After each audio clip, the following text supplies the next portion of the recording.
She stood in a room full of powerful men and said nothing, because she already knew everything. Damian Cross built his empire on fear, on silence, on the belief that the woman beside him was decoration. He was wrong. The night he cast Elena Marlowe out of his world, he didn't destroy her. He created her. And now, years later, as his empire bleeds from 1,000 cuts he can't explain, the answer has always been the same woman he called worthless. This is the story of the queen he made, by trying to erase her. If this story already has you hooked, hit that like button right now and drop a comment with the city you're watching from. I want to see how far this story travels. Stay with me until the very end. You won't regret it. The marble floor of the Vercetti Grand, the most expensive private dining hall in the city of Calderon, had seen blood before. Not often, but enough that the staff knew which cleaning solution cut through it without leaving a stain on the white stone. Damian Cross knew this because he had once watched a man named Victor Hale press his forehead to that floor and beg, and Damian had stood over him with his hands in his pockets and felt absolutely nothing. That was power. That was the version of himself he had curated across 17 years of calculated violence, strategic alliance, and the kind of patience that most men in his world couldn't sustain past their 30s. He was 41 now, dark-suited, controlled. The kind of man whose silence filled a room the way smoke filled a burning building, slow, then everywhere. Elena sat 3 chairs down from him at the long table, not beside him. That positioning had shifted subtly over the past 2 years, so gradually that she hadn't noticed it until it was already fixed. She wore a charcoal dress. Her hair was pulled back. She held a glass of water and did not drink from it, which was something she did when she was nervous, hold things without using them, as if the object itself offered some stabilizing weight. Damian had noticed this years ago and filed it somewhere in the back of his mind the way you file away a piece of information that doesn't yet have a use. Tonight, it had a use. Around the table, 6 men. Carmine Russo, who controlled the northern port operations and smelled perpetually of cedar and cigarettes. Felix Moran, the financial architect whose soft hands and wire-rimmed glasses made him look like an accountant and made everyone underestimate him until they saw what he could do to a cash pipeline. Theo Vance, who had come up from the south side with Damian 20 years ago and whose loyalty was the oldest thing in the room. The Moretti brothers, Marco and Gio, who were not twins but were close enough in age and temperament that most people treated them as a unit. And Lucian Page, the newest addition to Damian's inner structure, sharp-jawed and 34 years old and hungry in the way that young men with something to prove always were.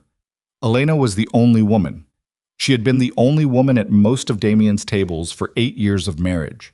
She had learned to eat quietly, to answer questions briefly, to never volunteer an opinion unless someone asked, and sometimes not even then. She had learned which subjects made Damian's jaw tighten. She had learned to read the temperature of a room by the angle of his shoulders. She had also learned everything else. The names, the numbers, the favors owed and the debts unpaid, and the particular pressure points that each man around this table would do anything to protect. She had learned all of this the way you learn things when people stop seeing you. Damian set his fork down. The sound was quiet, but the table heard it. Conversation stopped. Felix Moran removed his glasses and cleaned them, a nervous habit.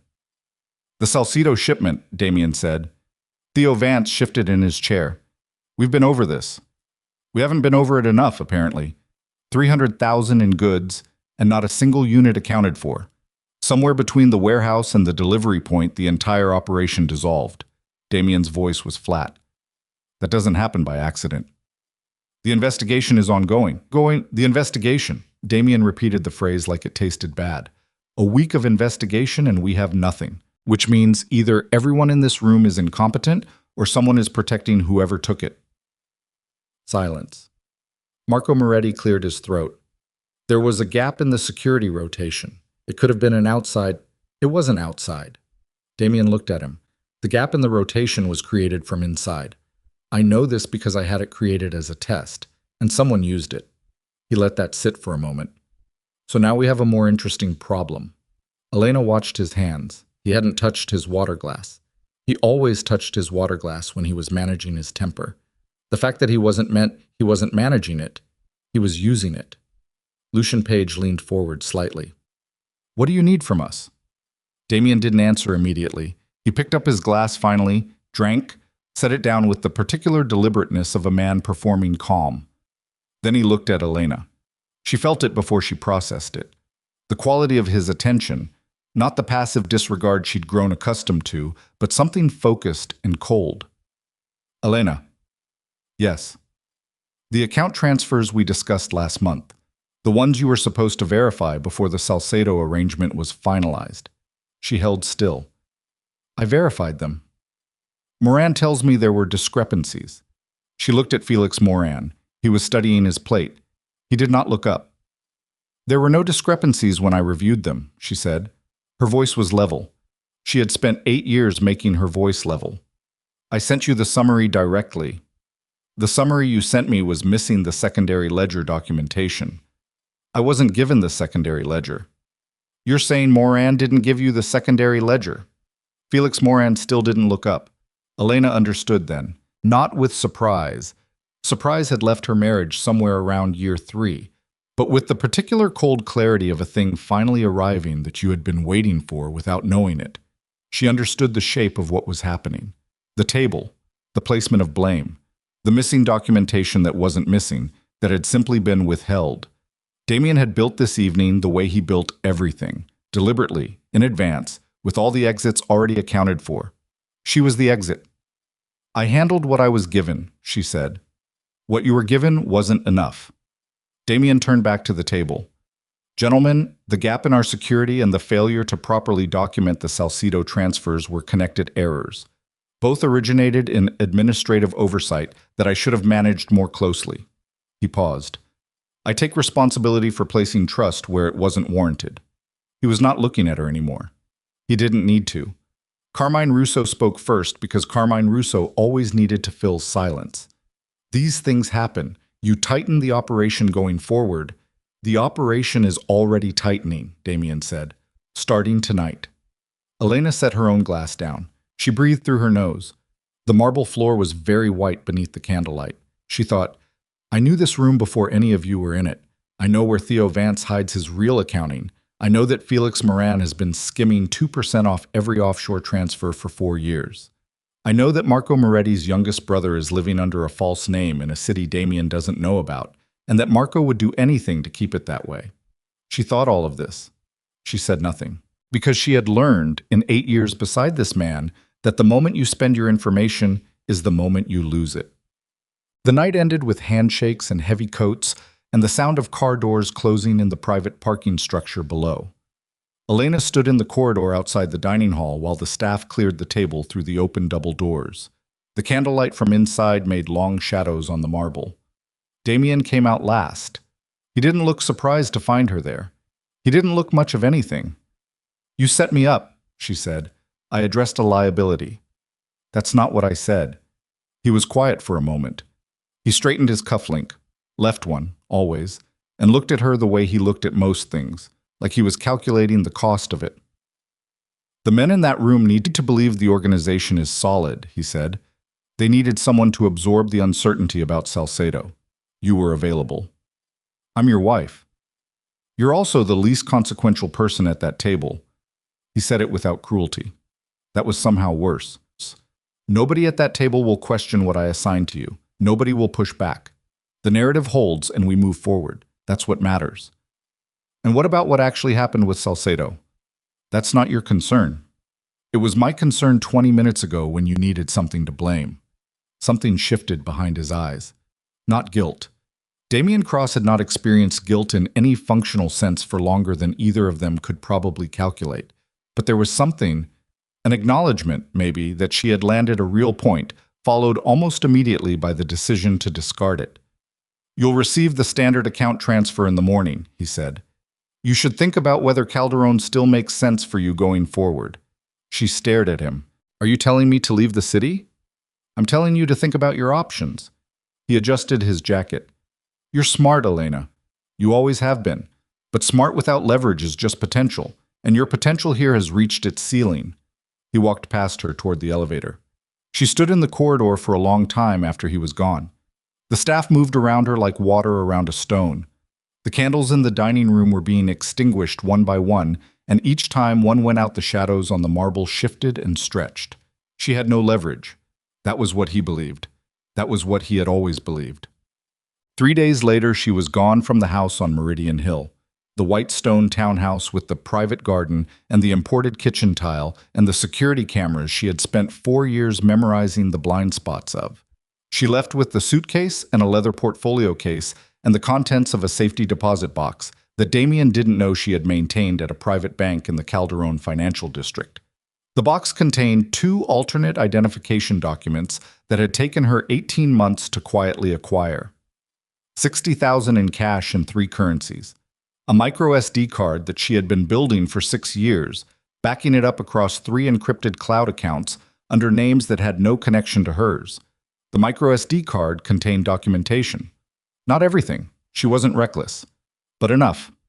Enough to be the beginning of something if she chose to use it. Account records with annotation. Transfer logs with the secondary ledger data that Felix Moran had withheld from her. Because she had known he was withholding it and had built a parallel record through a different channel, quietly, without asking for permission, because that was how you gathered information when you were invisible. She took a cab to the train station rather than the airport. She paid cash. She ate a sandwich on the platform and watched the boards, and did not cry, because she had already done her crying. 3 nights ago in the bathroom of the Versetti Grand, hands braced on the sink, water running to cover the sound.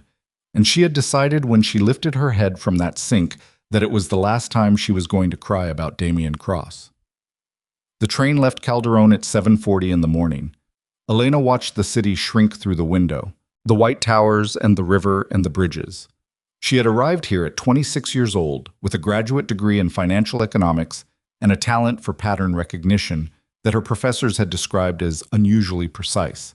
She had met Damien at an industry event. He was presenting himself in those days as a legitimate financial consultant, which was true in the way that most things about him were technically true from certain angles. She had found him magnetic in the specific way that dangerous things are magnetic when you don't yet understand what makes them dangerous. She had spent 8 years understanding. The train passed through the outer districts and the landscape opened up. Industrial flats giving way to highway corridors, giving way eventually to open ground. And Elena opened the leather portfolio on her lap and began to work. Not on grief. On the thing that came after grief. She settled in a city called Harrow Falls, which was not the kind of city anyone settled in if they had better options. It was a mid-tier industrial hub 400 miles from Calderon, with a functional port, a population large enough to be anonymous in, and a financial services sector that was loose enough in its oversight to be useful. She rented a 1-room apartment above a hardware store on Vetch Street. She set up a laptop and a separate tablet and a prepaid phone that she replaced every 3 weeks. She got a job at a small logistics consulting firm under a name that was hers legally through channels she had prepared carefully.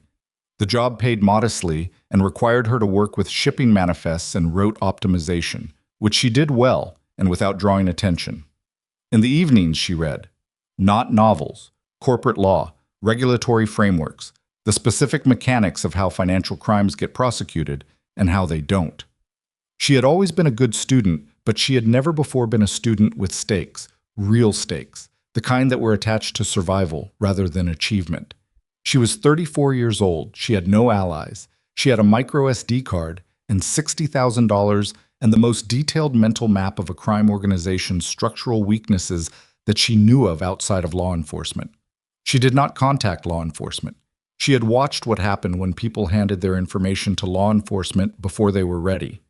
The information got absorbed. The case got built on someone else's schedule.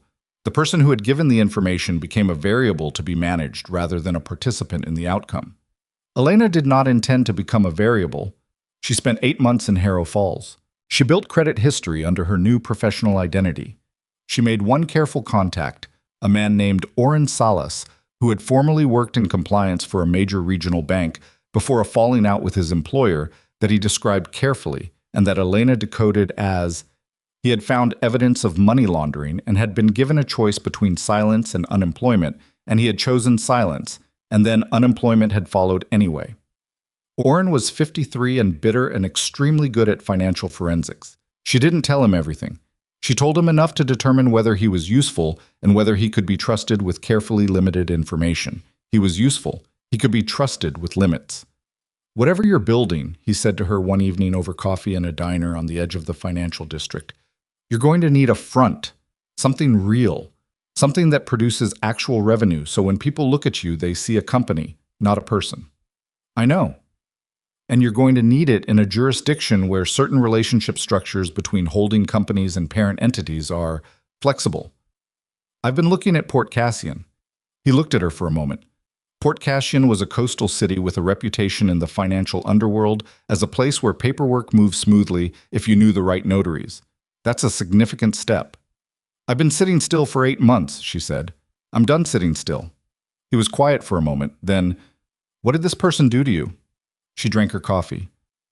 He told me my potential had reached its ceiling. Oren Salas turned his cup in his hands. And has it? I'm here, she said, talking to you. So you tell me. Sub. She moved to Port Cassian in autumn of the following year. The city sat on a gray stretch of coastline where the water was always the color of old iron, and the wind came off the bay carrying salt and the smell of diesel from the freight operations. Elena rented office space in a building on the waterfront. Not the most expensive building, but not modest either.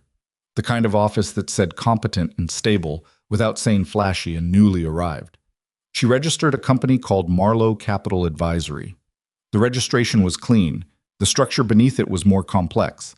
A layered arrangement of holding entities that Oren had helped design and that served to give her operational flexibility without visible exposure.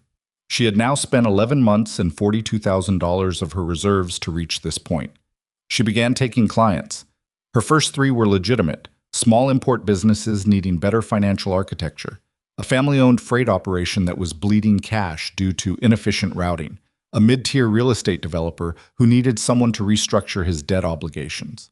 Elena charged fair fees and did excellent work, and asked nothing of these clients except payment and a reference that she could point to. Her 4th client was different. His name was Prentice Hale, no relation to Victor, the man Damien had once pressed to the marble floor of the Versetti Grand, or if there was a relation, Elena hadn't found it yet. Prentice ran a mid-level distribution operation that had connections to the Calderon financial ecosystem through 3 intermediary entities. He didn't come to her through an ad or a referral. He came because she had made herself findable to people who operated in the spaces between legitimate and not. I need someone to look at my capital flow, he told her at their first meeting. He was heavy-set, mid-40s, with the look of a man who was doing better than he should be by conventional metrics, and was slightly anxious about it. What kind of capital flow? The kind that has a lot of moving parts. Most capital flow does. He looked at her. The kind where the moving parts don't all need to be visible. Elena folded her hands on the desk. Mr. Hale, I'm a financial advisor. I help clients optimize their financial structures within the framework of applicable law and regulation. She paused. However, I'm also extremely good at identifying where financial structures have architectural weaknesses, places where the framework hasn't kept up with modern operating practices. Another pause. If that's the kind of analysis you need, I can do it. He relaxed by approximately 20%. That's exactly what I need. She learned a great deal from Prentice Hale. Not about his specific operation. She kept her engagement with his business narrow and careful. But through him, she accessed a network. And through that network, she began to understand the current state of the underground financial ecosystem in the coastal region, which had shifted and reorganized in the 3 years since she had left Calderon, including the ways it connected back to Calderon, including the ways it connected back to Damien. What she was building was not revenge. This was something she had to be precise about, particularly in those late nights on the Port Cassian waterfront, when the wind came through the window and the city was quiet, and the work spread across her desk felt impossibly large for one person. Revenge was a kind of indulgence. Revenge meant centering Damien in her motivation, which meant centering Damien in her life, which was exactly what she had decided not to do. What she was building was a position from which she could operate, from which she could not be dismissed or displaced or used as a convenient liability. She was building something that could not be thrown away. The distinction mattered because it determined every decision she made about timing and target and method.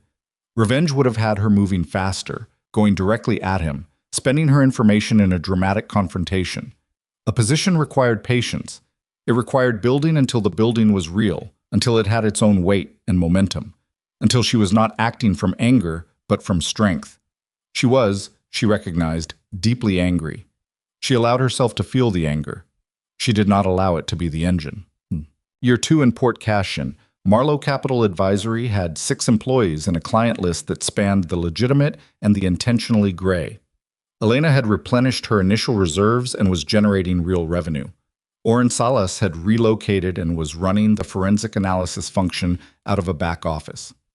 She had made a second key hire, a woman named Cass Whitmore, former federal investigator turned private consultant, whose departure from federal service had involved her own conflict with institutional limits on prosecution, and whose skills in surveillance and information gathering were extraordinary. "You want to tell me what the endgame is?" Cass asked her once, on a rooftop overlooking the bay, eating takeout from the Thai place on 9th. "Not yet," Elena said. "Does it involve Calderon?" Elena looked at her. "Because I've been watching where the interesting documents in your files come from," Cass said. "And a lot of them trace back through Port Cassian intermediaries to Calderon." She opened a container of noodles. "Big operation up there, tight, well insulated." "Yes. Run by someone who knows what he's doing." "He knows what he's doing," Elena said. "He just doesn't know everything he should." Cass chewed and looked at the water. "Personal?" "Everything is personal." "That's not a no." "It's not a no," Elena agreed. Cass nodded slowly. "Okay, I'm in." She ate another bite. "But when it gets real, I need the full picture." "When it gets real," Elena said, "you'll have it." What happened in the 3rd year was less dramatic than it appeared from the outside, and more consequential than even Elena had anticipated. She began acquiring assets. Not physical assets, not in the primary sense. She began acquiring information assets and relationship assets, which in the world she was moving through were the currencies that actually moved things. She cultivated connections in the Calderon financial district through third-party intermediaries, people who had no idea they were feeding information toward a specific target, who simply believed they were doing business with a smart and well-capitalized advisory firm in Port Cashin. Through these connections, she mapped the current state of Damien's financial architecture. It had expanded significantly. The core empire, the freight operations, the private capital structures, the deep political connections he had spent years building in Calderon's civic infrastructure had grown more complex. He had brought in new people. The Moretti brothers were still present. Lucian Page had risen considerably. Felix Moran was still the financial architect. Felix Moran, who had withheld the secondary ledger documentation on the night Elena's marriage had formally ended. She thought about Felix Moran quite a bit. He had made a mistake that night that he didn't know he had made. Not in what he had done. Withholding the documentation had been exactly what Damien had asked of him. The mistake was in something smaller. In that moment when she had looked at him across the table and he had not looked back. Because not looking back in the way he had done it, the slight deliberateness of the avoidance, had told her something. It had told her he was uncomfortable. Not guilty necessarily, but uncomfortable. Felix Moran was a man who functioned well when he was operating purely in financial abstractions. The human dimension of what he participated in, the actual consequences for actual people, created a friction in him that he managed by not looking directly at it. Felix Moran was not a true believer in Damien Cross. He was a useful professional who had decided the payoff outweighed the cost. Recalculating that equation for him was one of the longer threads in Elena's work. She sent him nothing directly. She was nowhere near him. But she began, through indirect channels, to make certain information available in places where a careful financial professional might encounter it. Not accusations. Nothing that would trigger defensiveness. Just data. Just the shape of things. The offshore structures that were beginning to show stress under the weight of how large Damien's operation had grown. The regulatory changes at the federal level that were quietly tightening the frameworks that certain of those structures had been built to exploit. The paper trail that was growing, slowly but genuinely, in ways that a man like Felix Moran would recognize as precursors to a much larger problem. She was patient. She had learned patience from a man who had patience. The difference was that Damien had used his patience to control. Elena was using hers to become uncontrollable. In the 4th year, a man named Carmine Russo reached out through a freight consultant who had worked indirectly with Marlowe Capital Advisory on a Port Cashin docking contract. Elena handled the initial inquiry through a proxy, and then, after verifying the chain of contact and determining that Russo didn't know who Marlowe Capital Advisory's principal was, she agreed to a meeting. She wore glasses she didn't need. She pulled her hair differently. She sat across a coffee shop table from Carmine Russo and watched him fail to recognize her while he talked about the instability in his freight operations and the pressure he was feeling from the primary entity he worked with. He was complaining about Damien without saying Damien's name. "The structure's gotten too top-heavy," Russo said. He smelled of cedar and cigarettes, exactly as she remembered. When everything has to go through one point of approval, it slows everything down. And when that point gets distracted by... He stopped himself. "By internal conflicts?" Elena offered. He looked at her carefully. "By other priorities," he said. "That's a common architectural weakness," she said. "Organizations that concentrate decision-making authority in a single node become brittle as they scale. Any pressure on the node propagates across the entire system." "Yeah." He picked up his coffee. "That's one way to put it." "I work with clients in exactly this situation," she said. "Usually the solution involves restructuring the dependency relationships, creating alternative pathways that reduce concentration risk." He looked at her for a long moment. "What would that look like?" "It would depend on the specific structure," she said. "But in general, you'd want to create operating independence at the regional level, reduce the financial exposure that ties you to the central node's performance. Build relationships and contracts that can survive a restructuring of the parent entity." Carmine Russo was quiet. He was not a stupid man. He had survived 20 years in a world that ate stupid men quickly. He was looking at her the way people look at someone who is saying the thing they've been almost thinking. "You're describing a situation where the regional operations stay intact, even if the..." He paused. "The central operation experiences difficulty." "I'm describing a financial architecture," Elena said pleasantly. "The specific application is the client's decision." He stirred his coffee. "I'll want to think about that." "Of course." She slid a card across the table. The card had a name on it that was not Elena Marlowe. "Whenever you're ready." She sat in her car outside the coffee shop for a long time after Russo left.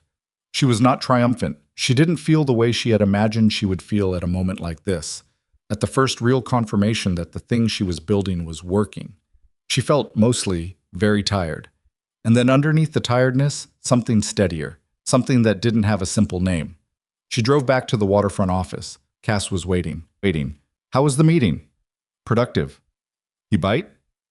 "He's thinking about it." Elena set her bag down and stood at the window looking at the water. "He will." "And when he does?" "When he does, we'll have our first direct channel into the Calderon network that doesn't go through an intermediary." She watched a freight barge move slowly across the bay. "And then we start the real work." Cass leaned against the doorframe. "Elena."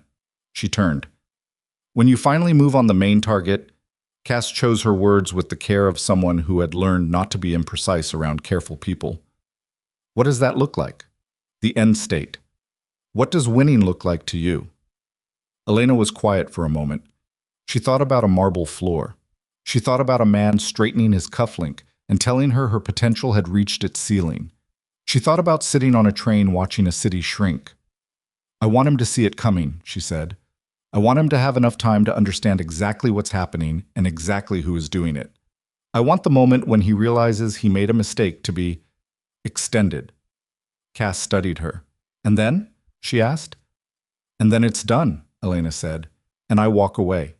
She turned back to the window. "That's what winning looks like." Cass was quiet for a moment. Then, "Okay. Go home, Cass. We have a long day tomorrow." After Cass left, Elena stayed at the window.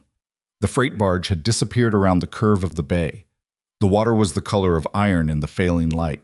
She pressed her fingertips to the glass and felt the cold come through. Carmine Russo had not recognized her. And somewhere in Calderon, 400 miles north, Damien Cross was sitting at the head of a table in a world that was about to begin shifting in ways he hadn't yet noticed. Small things first, barely measurable, the kind of tremors that don't register until the damage is already done. But Russo had reached out, which meant the people around Damien were already looking for exits, which meant the cracks Elena had been watching for, from 400 miles away, for 4 years, were finally beginning to reach the surface. She pressed her palm flat against the cold glass. "You told me," she thought, "that smart without leverage is just potential. Let's talk about that." Her phone lit up on the desk behind her. She turned and looked at the screen. It was Oren Salas, a message. You need to see something. Moran just moved 2.3 million through the Port Cassian clearing house. Used one of our indirect channels. He doesn't know it traces to us. Elena stared at the message. Felix Moran. Not reached out to. Not cultivated through intermediaries. Felix Moran had moved money through a channel that led back to her without knowing it, which meant one of two things. Either he had been spooked and was moving assets independently of Damien, or Damien had sent him, testing a new route, which meant Damien was already looking at Port Cassian. She picked up the phone and called Oren. He answered on the first ring. Yeah. Can you tell which it is? Not yet. I need 24 hours on the document trail. You have 12, she said, because if it's the second option, we need to move the timeline. A pause. By how much? She looked at the dark water through the window. 4 years of building. 4 years of patience and careful architecture, and every decision calibrated to arrive at a position of genuine strength.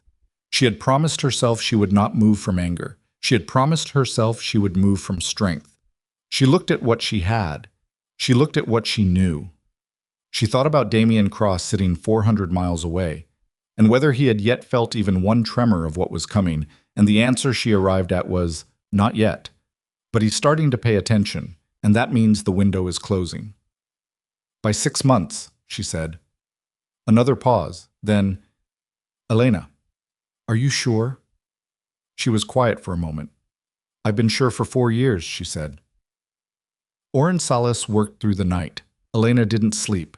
She sat at the desk in the back office with a second monitor pulled close and watched him work through the glass partition, the way his hands moved across the keyboard in short, precise bursts, the way he stopped and stared at a number long enough that you could see him turning it over in his mind like a stone he suspected had something under it.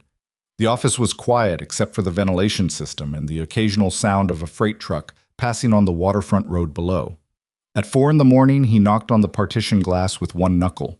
She opened the door. It's Moran, Oren said. Not Damien.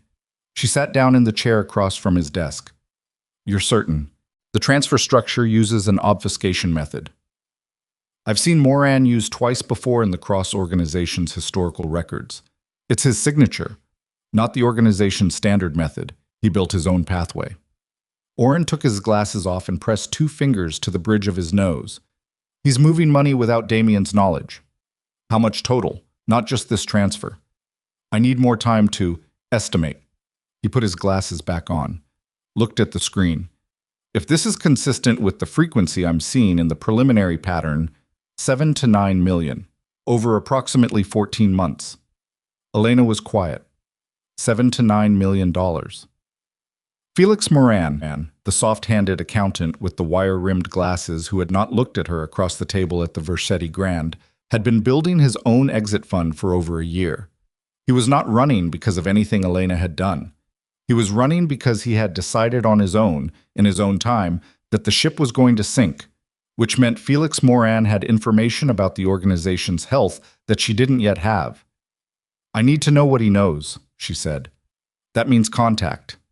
Yes. Oren looked at her steadily. Direct contact with a current member of the Cross organization. That's a significant exposure. I know what it is. Elena, he's already moving money through a channel that connects to us, Oren. If we don't control that contact, we lose the intelligence and we gain the risk anyway. At least if we make the approach, we get something for it. He was quiet for a moment. Then, how do you want to do it? She thought about Felix Moran, the way he cleaned his glasses when he was nervous, the friction she had identified in him years ago, the discomfort with human consequence that he managed by looking away from it. I want him to feel like he found us, she said. It took 11 days.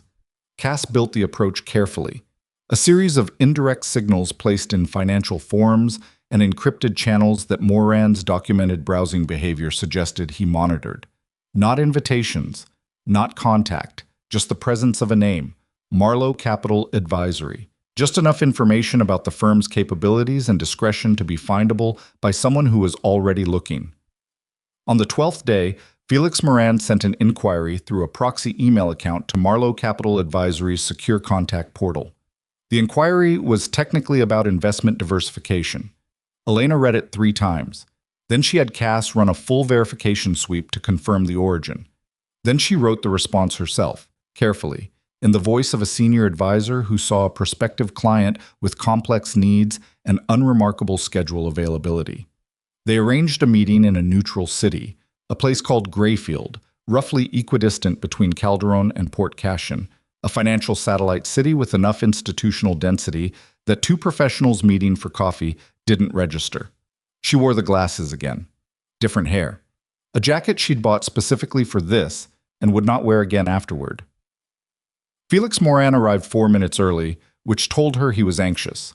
He was thinner than she remembered.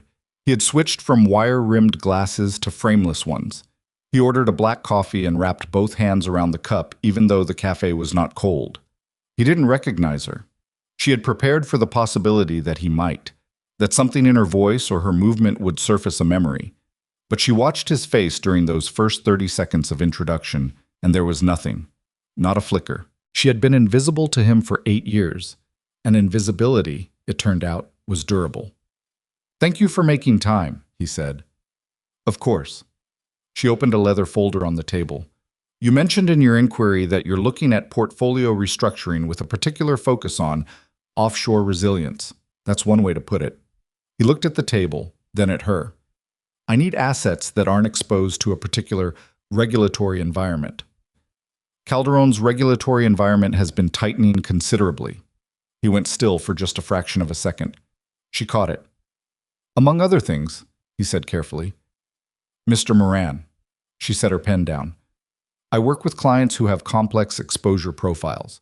I don't ask my clients to characterize their situations more specifically than they're comfortable doing. But I do need to understand the risk architecture accurately in order to help effectively. So let me ask you directly, are you anticipating a specific event that would create pressure on your current holdings?" He looked at her. She could see him calculating. She could see the thing Damien had always missed in Felix Moran. That under the careful accountant's manner, under the soft hands, and the nervous glasses cleaning, there was a man who was genuinely afraid. Not of getting caught, of the thing that came before getting caught, of being inside a structure when it came down and having no ground to stand on. "The organization I work with," he said slowly, "has been under increasing internal pressure. There are elements that I believe represent significant legal exposure, and I've become concerned that the people managing that exposure may not be managing it prudently." "I see. I'm not looking to create problems for anyone." He said it quickly, the way people say things they're trying to make true by saying them. "I just need to make sure I'm positioned appropriately if things change." "That's entirely reasonable," Elena said. She spent the next 40 minutes discussing financial architecture and offshore structures and nothing that directly touched the cross-organization. She was pleasant and precise and completely trustworthy in the way that she had learned to be trustworthy, by being genuinely competent and by asking for nothing she didn't need yet. At the end, she closed her folder and said, "One more thing. You mentioned the organization has elements representing legal exposure. Without getting into specifics, is that exposure recent, or has it been building for some time?" He picked up his coffee cup even though it was empty. "It's been building. And the people at the top of the organization, are they aware of the scope of it?" He set the cup down. "They're aware of what they want to be aware of." She nodded slowly. "That's usually how it works." They shook hands at the door. He thanked her again. She watched him walk to his car and pull out of the parking structure and disappear into the Grayfield midday traffic. She sat back down at the table. Her hands, under the table, were shaking, not from fear, but from the particular physical response to sustained, controlled performance. She breathed through it. She pressed both palms flat on the table and breathed. Felix Moran was going to come back. And when he did, she was going to know things about the current state of Damien's operation that no external actor had ever known. 2 weeks later, Carmine Russo confirmed he wanted to restructure his freight operations through Marlowe Capital Advisory. Elena took the call in her office. She kept her voice level and professional and thanked him for his confidence. After she hung up, she sat very still for a moment. Russo was not just a client. Russo controlled the northern port operations, the physical infrastructure through which a significant portion of Damien's freight moved. If Russo restructured his operations through Elena's firm, building the independent financial architecture she had described, he would effectively detach from Damien's network. Not immediately, not visibly, but structurally, in the ways that would matter when the pressure came. She called Cass. Russo confirmed. A pause. Both of them, Cass said. Moran and Russo, in the same 2-week window. Yes. Elena. Cass's voice was careful. That's not a coincidence. No, she agreed. It's not. Something's happening in Calderon that we don't have full visibility on yet. Something that's making his people nervous enough to start looking for the exits. I know. We need to know what it is before we move. I know, she said again. Work on it. What was happening in Calderon was this. A federal investigative task force had opened a preliminary inquiry into freight operations in the Northern Port District. The inquiry was not yet public. It was not yet focused specifically on the Cross organization. It was broad, covering 7 freight entities operating out of the Calderon Northern Port. But it was the kind of inquiry that, for anyone who knew how these things developed, looked like the beginning of something that would eventually narrow. Someone inside the task force was talking. Not to Elena, she had no law enforcement contacts and wanted none. But the information was moving through the financial underworld in the way that information always moved in that world. Not cleanly, not directly, but in fragments and implications, and the behavior of people who knew things reacting to what they knew. Cass assembled the picture over 10 days from 7 separate sources. She laid it out for Elena and Oren on a Thursday evening in the Port Cashin office, the bay outside going dark behind her. The inquiry opened 6 weeks ago, Cass said. It's being run out of the federal field office in Harton. The lead investigator is a woman named Graves, Rachel Graves, 18 years in federal service, known for freight and financial crime. She's methodical, patient. She's not rushing this. Elena looked at the file Cass had assembled. What's Damien doing about it? That's the interesting part. Cass sat down. Based on what I can see in the behavior of his financial flows, and in the conversations I've been able to access at the periphery of his network, he doesn't know yet. Oren made a sound. He doesn't know. Or he knows, and he's not reacting, which would be unusual for him. More likely, the people around him who know haven't told him yet.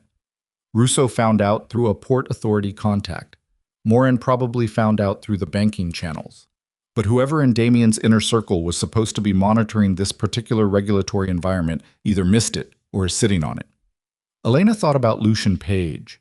Young, hungry, rose considerably in the organization over the past 4 years, given the kind of authority that young, ambitious men were given when they made themselves indispensable. Page is running intelligence now, she said. Cass nodded. That's consistent with what I've seen. And Page hasn't told him. That we don't know for certain. If Page knew and had told him, Damien would already be moving. He's not moving, so either Page doesn't know. She paused. Or Page knows and is deciding what to do with it. Oren leaned back in his chair. A man deciding what to do with information about his boss's exposure. That's a man who's calculating whether the boss is worth protecting. Or calculating what the information is worth, Cass said. Elena closed the file. Either way, there's a window. The inquiry is 6 weeks old. Graves is patient, but she won't stay preliminary indefinitely. She'll narrow her focus within, what would you estimate? Cass considered. 4 to 6 months before she has enough to go formal and specific. So we have 4 months. Elena looked at both of them. I had planned for 6. We moved the timeline. She called Moran first, not as Marlowe Capital Advisory, through an encrypted message that used a phrase she had embedded in their last conversation, something he would recognize as from her and no one else. The message was brief. The inquiry in Harton. You know about it. We should talk about what comes next. He called within 3 hours. She answered on the second ring. How do you know about Harton? His voice was controlled, but only technically. Underneath it was the sound of a man standing on ice he wasn't sure was thick enough. I know about many things, Mr. Moran. That's the value I provide. Who are you actually working with? Who's behind? I work independently. The firm is mine. She let that sit. You're asking because you want to know if the information goes anywhere other than me. It doesn't. A long pause. What do you want? I want the same thing you want. I want to know where the actual exposure is before someone who isn't careful makes decisions about it. And you're careful. I've been building this for 4 years, she said. Everything I've done has been careful. Another pause, longer. She could hear him breathing. The secondary ledger, he said finally, almost to himself in a tone she couldn't quite read. She went very still. What about it? She said. Her voice gave away nothing. The cross-organization has structural exposure across multiple entities, but the cleanest documentation of it, the kind that a federal investigator would find useful, exists in a secondary ledger system that was kept off the official architecture. Parallel records. The way the organization really operates versus how it's reported. He stopped. If Graves gets that documentation, the inquiry stops being preliminary very quickly. Who has access to that documentation? A very long pause. Currently, he said. Me. And one other person. She waited. The other person, he said, left the organization 4 years ago. The cold went through her so cleanly it was almost like nothing at all. She breathed. She kept her face arranged as if he could see her. And do you know where that person is? She asked. No, he said.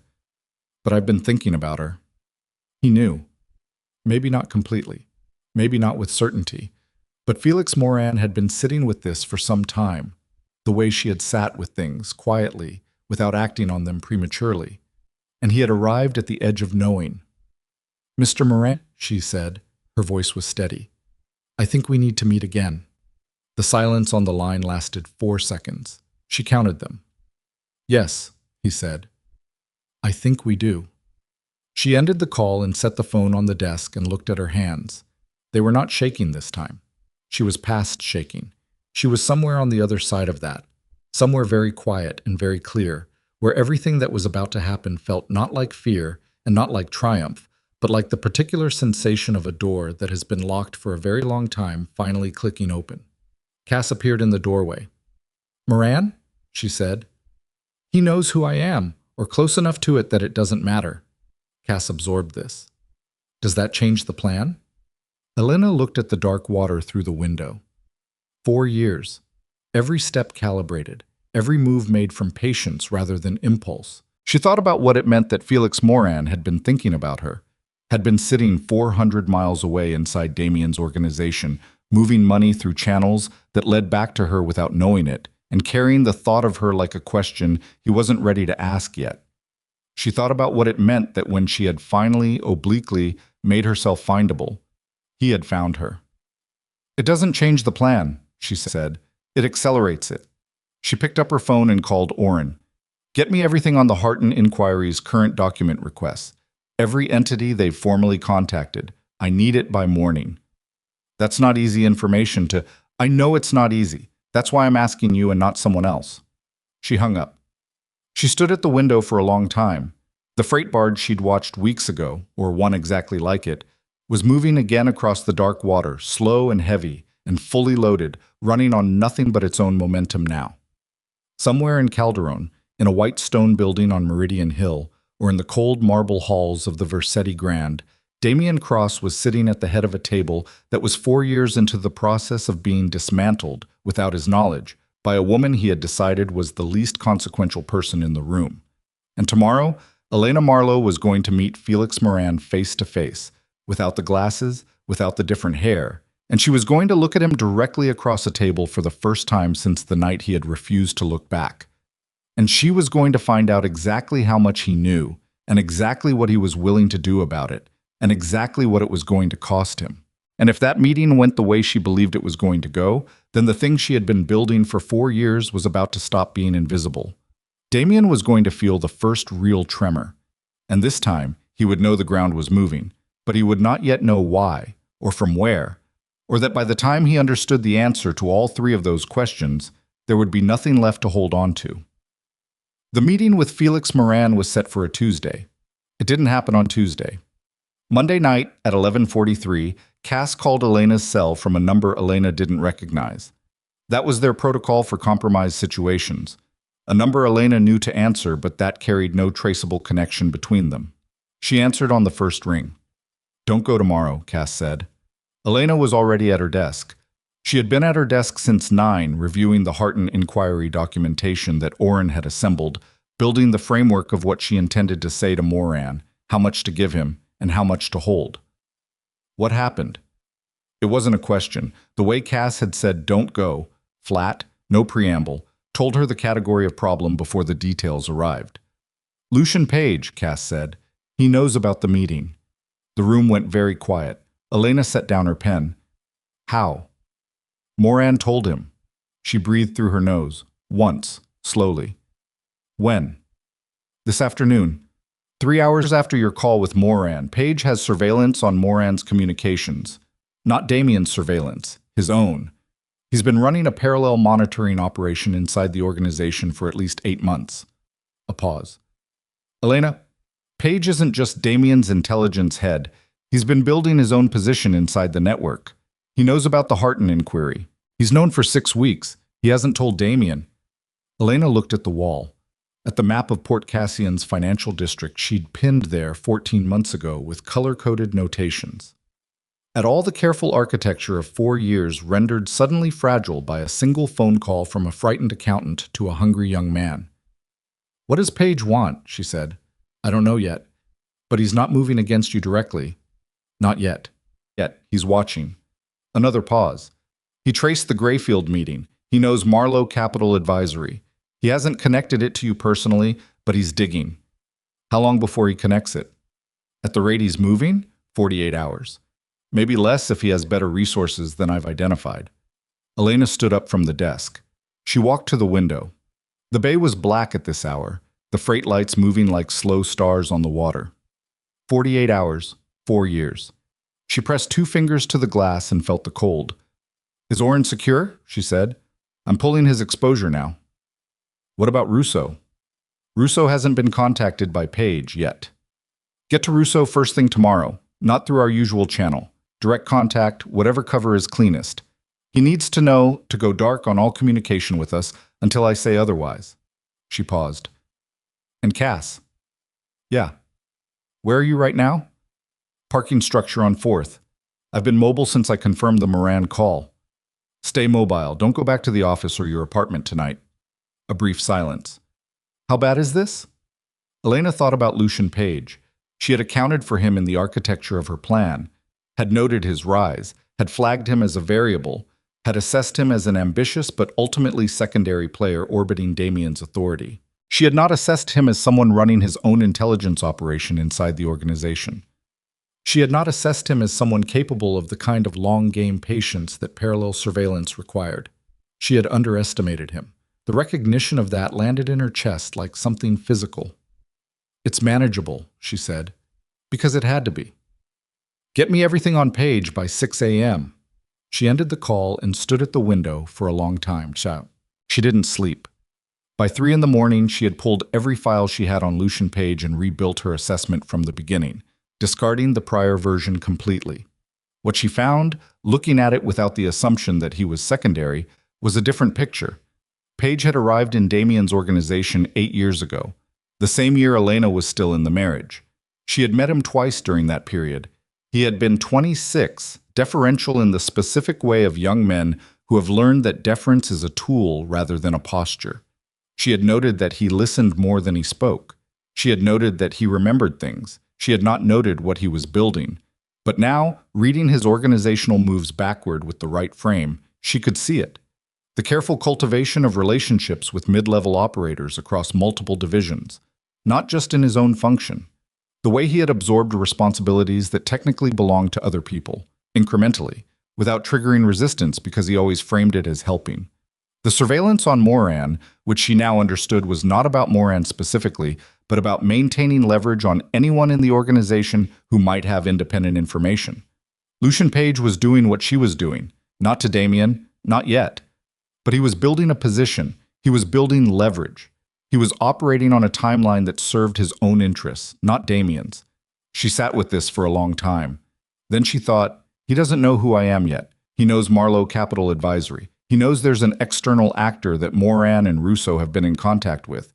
He doesn't know it's Elena Marlowe. That gap, between what he knew and what he didn't, was the only advantage she still had. And it had 48 hours left in it. Well, At 6 in the morning, Cass arrived at the secondary location they used for compromised situations, a rented room above a shipping broker's office on the south side of the waterfront, paid 3 months in advance under a clean name, maintained specifically for moments like this. She looked tired. She also looked the way Cass always looked in operational pressures, slightly sharpened, the way cold sharpens everything it doesn't break. She laid a file on the table without preamble. Page's background, she said. Full version. Elena read it standing up. Lucian Page had been born in a city called Trenton Mills, not Calderon, which mattered because it meant his network had roots that predated his arrival in Damien's world. His father had run a mid-tier import operation that had operated in the gray zone between legitimate and criminal for 20 years before folding under debt pressure when Page was 19. Page had watched that collapse from inside it.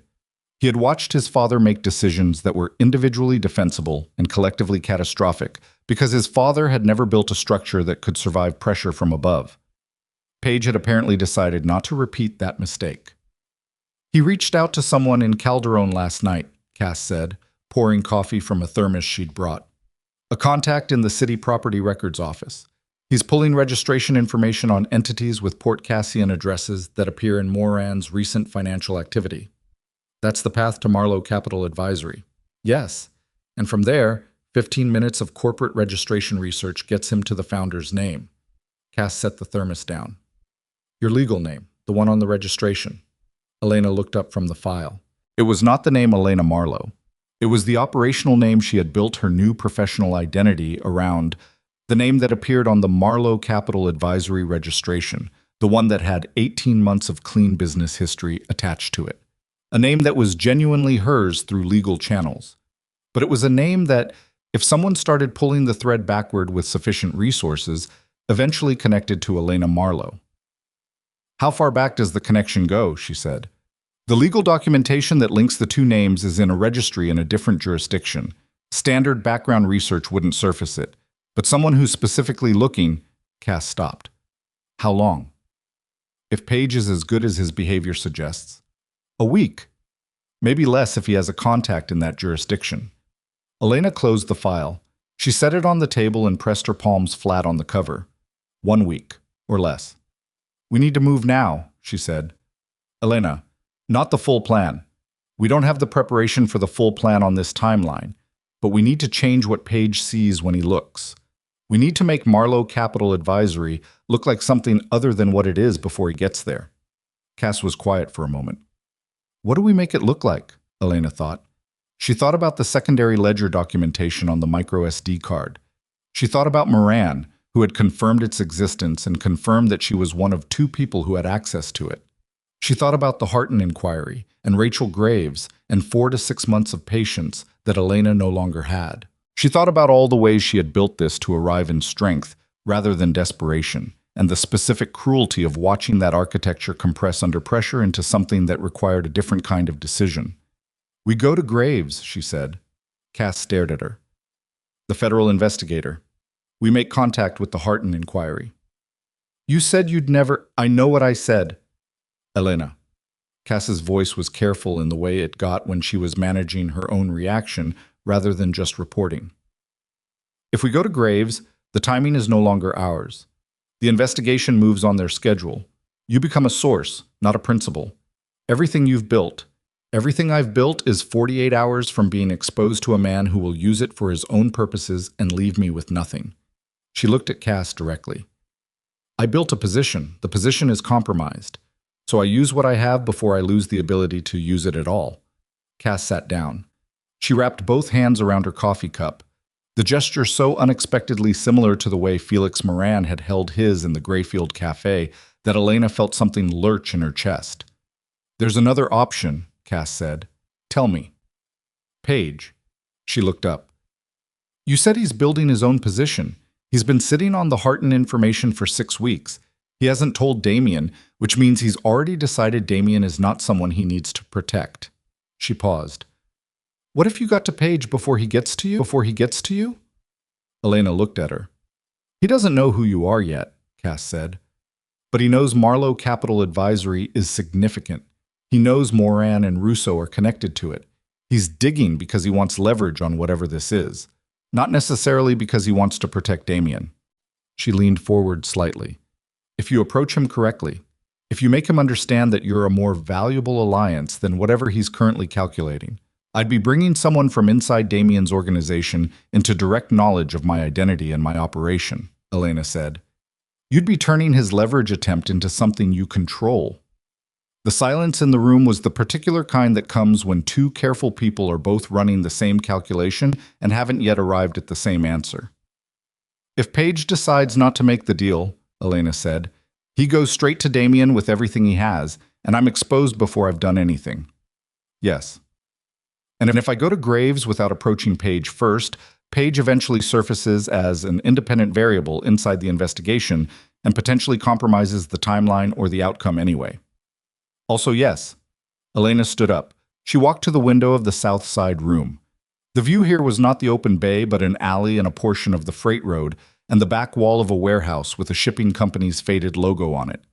It was the least picturesque view she'd had in 4 years. She thought about Damien saying, smart without leverage is just potential. She thought about what she had. The secondary ledger documentation, the Harton inquiry, and Rachel Graves's patience. Russo, who was about to go dark, but whose operational detachment from Damien's network was already structurally underway. Moran, who was frightened and had made a mistake in calling Paige, but who still held information that was significant. And Paige himself, a variable she hadn't adequately weighted, now the most important variable in the room. She turned around. Can you get me a direct line to Paige that doesn't trace back to our operational infrastructure? Cass thought about it. I can build something. It'll take 4 hours. Build it. And the message? Elena thought about what would make Lucian Page stop digging and start listening. Not a threat. He would respond to a threat by accelerating. Not an appeal. He didn't know her and owed her nothing. What would make a man who was building his own position pause long enough to hear something out was the suggestion that what he was about to find was more valuable as a conversation than as a weapon.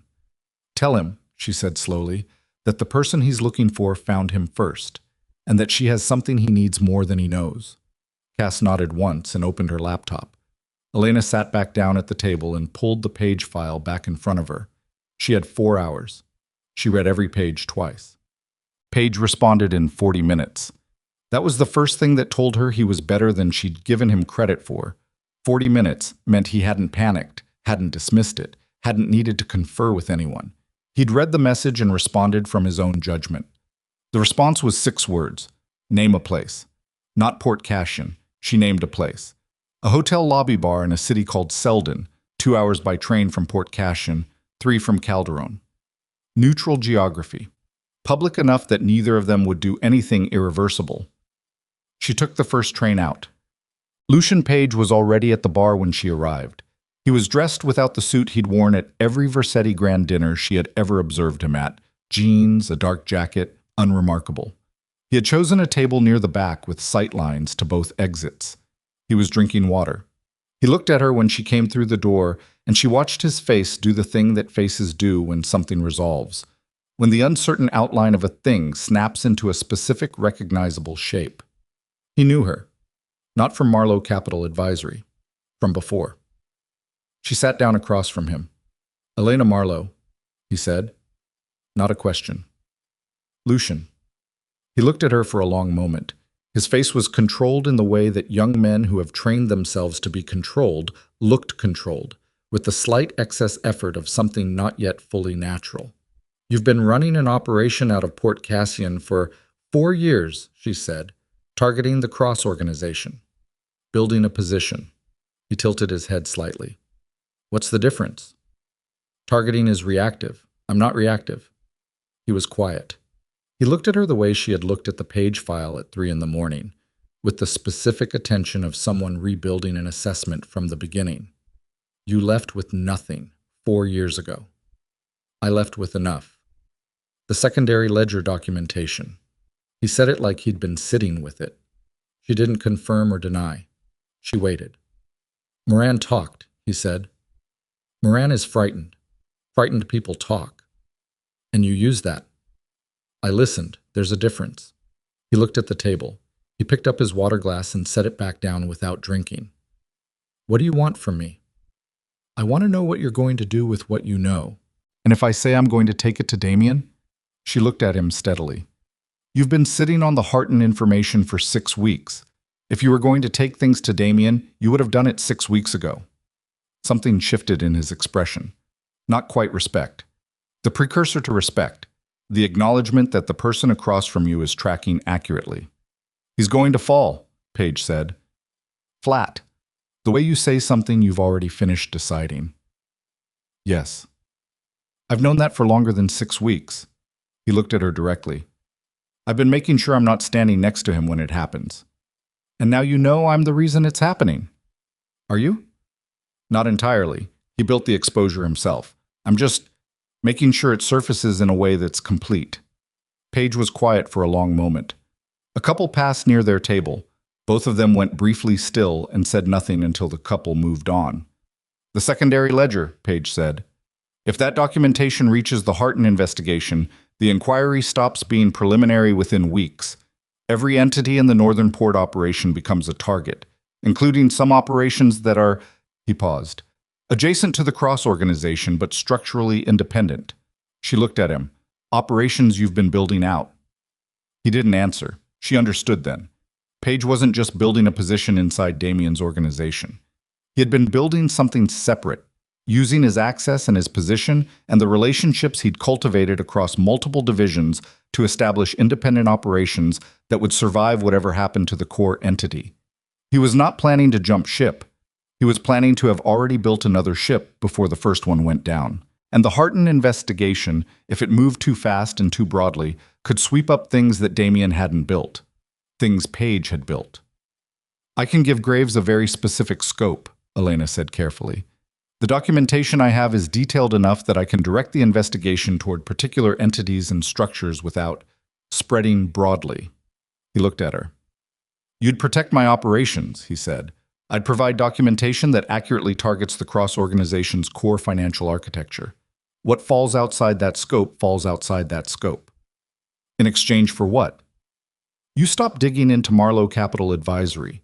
You don't take what you know about me to Damien, and when the time comes, when the investigation goes formal and Damien's network starts to fracture, you confirm, through whatever channel is appropriate, that Carmine Russo's freight operations were independently structured and are not part of the Cross organization's exposure. Paige turned his water glass in a slow circle on the table, around and around. She watched his hands. They were steadier than Moran's had been. This was a man more comfortable with the weight of decisions. That's a significant ask, he said. What I'm offering is significant. You're offering me a version of events where I walk away clean. I'm offering you the version of events that's actually true, she said. You built your operations independently. That's true. I'm just making sure the documentation reflects that truth clearly, rather than leaving it to a federal investigator to determine on her own timeline. He stopped turning the glass. He looked at her. There's something you should know, he said. The quality of his voice changed, just slightly. The controlled manner was still present, but underneath it, she heard something she hadn't heard before in the 30 minutes they'd been sitting here. Something that wasn't calculation, something closer to warning. Damien received information yesterday, Paige said. Not from me. From another source inside the Harton inquiry, a contact in the federal field office that I wasn't aware he maintained. He paused. He knows about the inquiry. He knows it involves the Northern Port operations. Elena absorbed this. And, she said, and he's already moving. He's not panicking. He doesn't panic, but he's restructuring, pulling assets, tightening the entities that are most exposed. Another pause. And he's looking for the source. The source of the inquiry? The source of his vulnerability. Paige met her eyes. He doesn't believe the inquiry emerged organically. Someone in his world has been feeding instability into his network for years. Russo's independence, Moran's fear, the financial architecture of certain operations shifting in ways that don't serve him. He let the silence do its work. He's looking for someone who knows him well enough to have done that. Elena felt the cold move through her in a single clean wave. He has a name yet? She said. Not yet. Paige looked at her steadily. But he will. Damien Cross spent 17 years building an intelligence apparatus that most people in this world underestimate. You know that better than anyone. A beat. He's going to find you, Elena. The question is whether he finds you before or after you've made yourself untouchable. She sat very still. 4 years of architecture. 4 years of building toward a position from which she could not be displaced. And Damien, who she had watched go still when he was most dangerous, who she had watched manage his anger into something more lethal than rage, was already moving, already searching, already applying the 17 years of built intelligence to the shape of a threat he couldn't yet name. She looked at Lucian Page. "How much time?" she said. He turned his water glass one more time. "If you're going to go to Graves, go tonight." She pushed back from the table and stood up. "We have a deal?" she said. He looked up at her. "We have a deal," he said. She walked out of the bar and into the Selden afternoon and did not run, because she had trained herself not to run, because running changed how you were seen, and how you were seen changed everything. She walked to the train station at the same pace she always walked, and she bought a ticket, and she sat on a bench on the platform with her bag on her lap and her hands folded on top of it. Her phone was already in her hand. She pulled up the number Cass had assembled 6 months ago and never used, a clean contact channel for Rachel Graves's office, the kind that would reach the investigator directly without going through the field office's standard intake. She stared at the number. 4 years. Every decision made from patience, every move calibrated to arrive in strength. She had promised herself she would not move from desperation. She had promised herself the timing would be hers. The train pulled into the station. She dialed. It rang twice before it picked up, and a woman's voice said, "Graves." "My name is Elena Marlowe," she said. Her voice was level. It had always been level. "I have documentation of the financial architecture of the Cross Organization's Northern Port operations, primary and secondary ledger records going back 11 years. I understand you're currently in the preliminary stage of an inquiry into those operations." She paused for one breath. "I'd like to discuss how we can help each other." A silence on the line that lasted exactly 3 seconds. "Where are you right now?" Graves said. "Selden. I can be anywhere you need me by morning." Another silence, shorter. "There's a federal field office in Harton. I'll text you a secure address for a satellite location, less visible than the main office." A pause. "Miss Marlowe, the document you're describing, is it in a form that can be introduced as evidence?" Elena looked at the train waiting on the platform, at the doors open, at the other passengers moving through them. "It's in a form," she said, "that will end the preliminary stage of your inquiry by the end of the week." She boarded the train. She sat down and the doors closed and the platform slid away behind her, and she looked at her reflection in the dark window across the aisle. Her own face, looking back at her, stripped of the glasses and the different hair and every piece of careful camouflage she had assembled over 4 years. Just her face. The face of a woman who had just handed the timing of everything she had built to someone else, and who had done it because there was no other move, and who understood that the version of this that ended in a position of genuine strength was still achievable, but only if Rachel Graves moved fast, and only if Lucian Page held his end of the deal, and only if Damien Cross did not find her name before morning. 3 things outside her control. For a woman who had spent 4 years controlling everything, it felt like standing on the edge of something with no ground visible below. The train accelerated into the dark, and Elena Marlowe pressed her back against the seat and closed her eyes and did not think about what happened if any one of those 3 things went wrong. She thought about what happened if they went right.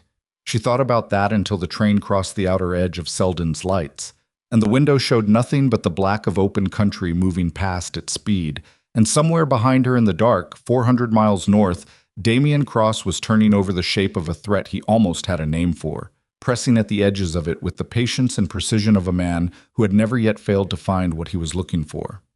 Part 4 của kịch bản điện ảnh này được triển khai với dung lượng 300 tool, 400 tool.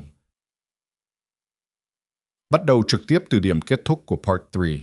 Part 3 trọng tâm tuyệt đối là cao trào bùng nổ, the peak of action and stakes. Mọi mâu thuẫn từ các phần trước giờ đây hội tụ thành một cuộc đối đầu trực diện, không khoan nhượng. Nhịp điệu kịch bản phải cực kỳ dồn dập, căng thẳng đến mức nghẹt thở. Duy trì giọng văn mỹ thô ráp, tập trung vào những chi tiết bản năng, tiếng tim đập, sự đau đớn thể xác, mồ hôi hòa lẫn máu và sự quyết liệt trong ánh mắt. Nhân vật phải thực hiện những lựa chọn liều lĩnh nhất, chấp nhận đánh đổi mọi thứ để đạt được mục tiêu. Hội thoại trong phần này cần gãy gọn, sắc bén, đôi khi là những tiếng hét hoặc những lời nói đứt quãng vì kiệt sức. Triển khai chi tiết từng phân cảnh hành động hoặc đối đầu tâm lý, scene by scene.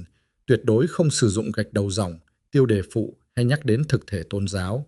Kết thúc Part 4 ở đỉnh điểm kịch tính.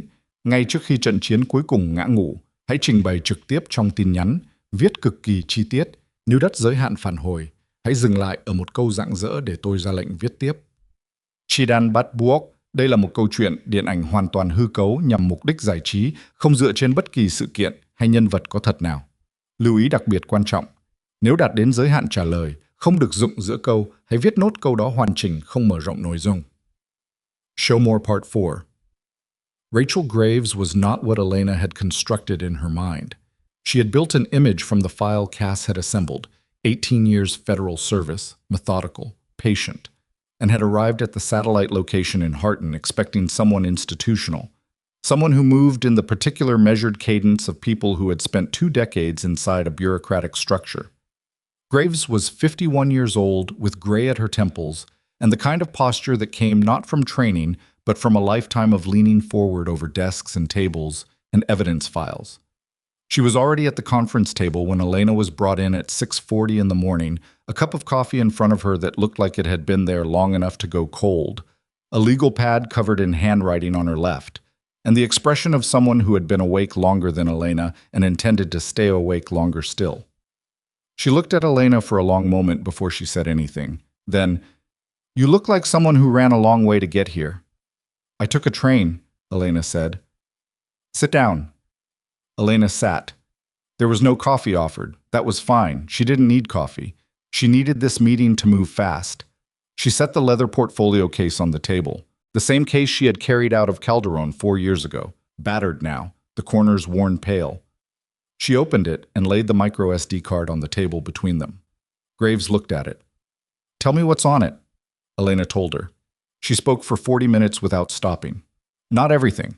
She was not yet at the point of not everything. She was at the point of enough to establish credibility and compel urgency. But enough. The structure of the primary and secondary ledger systems, the specific entities and their relationships, the transfer histories and the annotation she had built over 6 years of watching, the names, the numbers, the way the northern port operations had been constructed to move money through a layered architecture that looked, at the surface level, like legitimate freight consulting and import management, and was underneath a financial processing system for capital that could not be officially sourced. Graves made notes. She did not interrupt. She had the quality of a woman who understood that interrupting a source mid-flow cost you things you couldn't get back. When Elena finished, Graves set her pen down. "You were married to Damien Cross," she said. 8 years. And during those 8 years you documented the financial architecture of his operation. I documented what I observed. The documentation is corroborated by external records. And you've been in Port Cassian for 3 years under a separate professional identity, building a consulting firm. The business is real. The revenue is real. The client relationships are real. Graves looked at her steadily, including relationships with Carmine Russo and Felix Moran. Elena had expected this. Yes. Both current members of the Cross organization. Russo has been structurally detaching from the Cross network over the past 8 months. Moran is attempting to exit. Neither of them is operational in the core enterprise in the way they were 4 years ago. She paused. I didn't create their desire to leave. I provided a structure that made leaving possible. Graves was quiet for a moment. She looked at the micro SD card on the table. She hadn't touched it yet. "Miss Marlowe, I need to ask you something directly, and I need a direct answer." "All right. Were you involved at any point in the operational activities of the Cross organization? Not administrative, not observational, operational." Elena looked at her. "No. Never moved money. Never facilitated a transaction. Never provided information that was used to conduct illegal activity. Never." Graves held her gaze for 3 seconds. Then she picked up the micro SD card. "I'm going to have my analyst start on this immediately," she said. "If it is what you say it is..." She stopped. "How confident are you in the documentation's integrity?" "Completely." Graves almost smiled. Not quite. That's what everyone says. I built it over 6 years, Elena said. I had no allies inside the organization helping me. I constructed parallel records through independent channels specifically because I anticipated that official documentation would be managed or withheld. She paused. The secondary ledger records are going to match the transfer histories in a way that only works if they're accurate. You'll see that within the first hour of analysis. Graves stood up. I'm going to need you to stay in the area, not in Port Cassian, somewhere I can reach you quickly. Understood. And Ms. Marlowe. Graves paused at the door. The timeline on this. Is there a specific reason you came to us now rather than earlier? Elena looked at someone inside the Cross organization identified my operation. I had 48 hours before my identity was exposed to Damien Cross directly. Graves absorbed this. So he doesn't know yet. As of last night, no. And the person who identified your operation? Is not a problem, Elena said, because Paige had agreed, because she had to believe that. Graves looked at her for a moment longer, then she nodded once and left the room. Elena sat alone at the conference table. The leather portfolio was open in front of her, empty now. She closed it slowly. She had given away the micro SD card.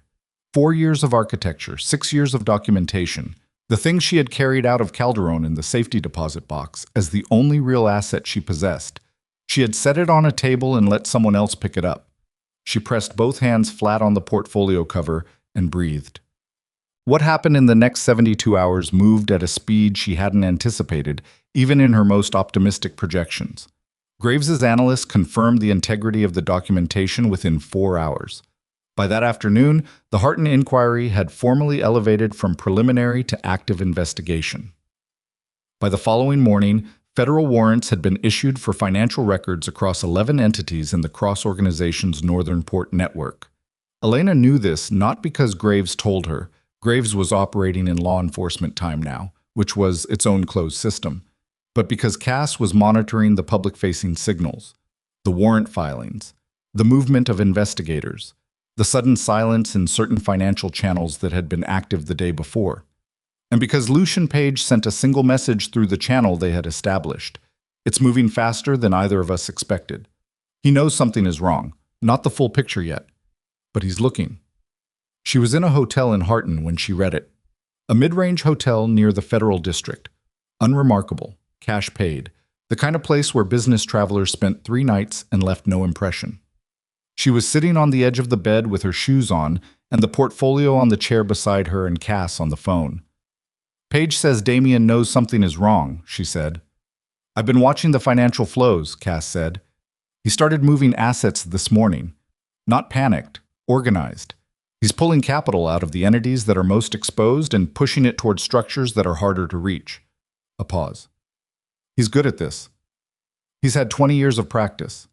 Elena, he's also made 3 calls in the past 6 hours to a private security contractor that his organization has used before. Not for financial protection. She was quiet. Physical security, she said. Yes. He's not just protecting assets. He's preparing for a confrontation. That's what it looks like. She stood up from the bed. She went to the window. The Harton Federal District was visible from here. The gray institutional buildings, the parking structures, the particular anonymity of government architecture. Does the contractor know who he's looking for? Not yet.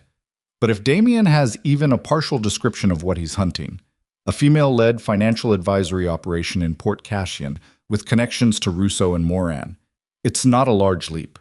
She thought about how long a leap it was. Port Cassian was a city of 400,000 people. Marlowe Capital Advisory was a real and functioning business with a physical office. The office was currently dark. She had shut it down the night before she left. But it existed. The registration was public. The address was findable. And inside that office, the files. Not the primary documentation, the micro SD card was with Graves, but the working files, the client records, the 4 years of operational correspondence that, in the wrong hands, would tell a very clear story about who had been building what and toward what end. Cass, she said, the office. I've been thinking about the office, Cass said. Can you get there before? I'm already on the road. A pause. 3 hours out. You need to clear the server and the physical files. Full wipe on the server. Not delete, full overwrite. The physical files go in the burn bag. I know the protocol. Cass. She stopped. Be careful. A brief silence. You too. She ended the call. She stood at the window for 60 seconds exactly. She counted them because she needed the 60 seconds to be over before she moved. And then she picked up her phone and called Graves's direct line. It rang 4 times. Graves. He's moving, Elena said. Damien Cross has engaged private security and he's organizing a physical response in addition to moving assets. I don't know his timeline, but based on the pace of his financial moves, Ms. Marlowe, he may know about my Port Cassian office. My colleague is en route to clear the files, but if your investigation needs Ms. Marlowe, Graves's voice was firm but not unkind. We executed warrants on 6 entities this morning. Mr. Cross is reacting to the investigation, not to you personally. It's unlikely that he has connected this to your specific operation yet. Unlikely isn't, I understand your concern. A pause. Are you safe where you are? She looked at the federal buildings through the window. Yes. Then stay there. Let us work. Another pause. The documentation you provided it's significant. The investigation is moving quickly, specifically because of the quality of what you gave us. But I need you to let it move on our timeline now. She wanted to say, your timeline and my safety are not the same thing. She wanted to say, you don't know Damien Cross the way I know Damien Cross. She wanted to say a great number of things that were true and that Graves, operating inside the framework of a federal investigation, was not positioned to hear. She said, understood. She hung up. The call from Lucian Page came at 2 in the afternoon. Not a message. A call. That was the first signal. She answered. He has your name, Page said. The floor didn't move. She was standing on solid ground. She registered this because she needed to register it. The floor is not moving. You are standing. You are here. How? She said. Moran. Page's voice was tight, not panicked, tight. He broke. Damien called a meeting this morning, internal, closed, just the core people. And he told them the investigation was active, and he told them someone had fed it. And Moran, a pause. Moran came apart. I don't know if it was fear or if part of him wanted it out, but he told Damien everything he knew, which included Grayfield, which included the meetings. A beat. Which included the name Elena Marlowe. She was very still. What was Damien's reaction? She said. A brief silence. I've been in that organization for 8 years, Page said. I've seen him angry. I've seen him dangerous. What I saw this morning was different. Another pause. He was quiet, the way he gets when something becomes very clear to him. She knew that quiet. She had lived inside that quiet for 8 years. It was not the quiet of surprise or confusion. It was the quiet of a man organizing. Where is he now? She said. He left the meeting, and I haven't been able to locate him since. His security detail is active but operating in a closed pattern. No external communication. Page paused. Elena, he's coming for you. Not through the investigation, not through legal channels. Personally. She walked to the chair and picked up the portfolio case. She checked the door's deadbolt with her left hand while she held the phone with her right. Page, the deal we made. The deal stands. I'm not going to burn you, but I also can't tell you where he is because I genuinely don't know. A pause. There's something else. She waited. He said one thing before he left the room, Page said. He said, and I'm giving you the exact words.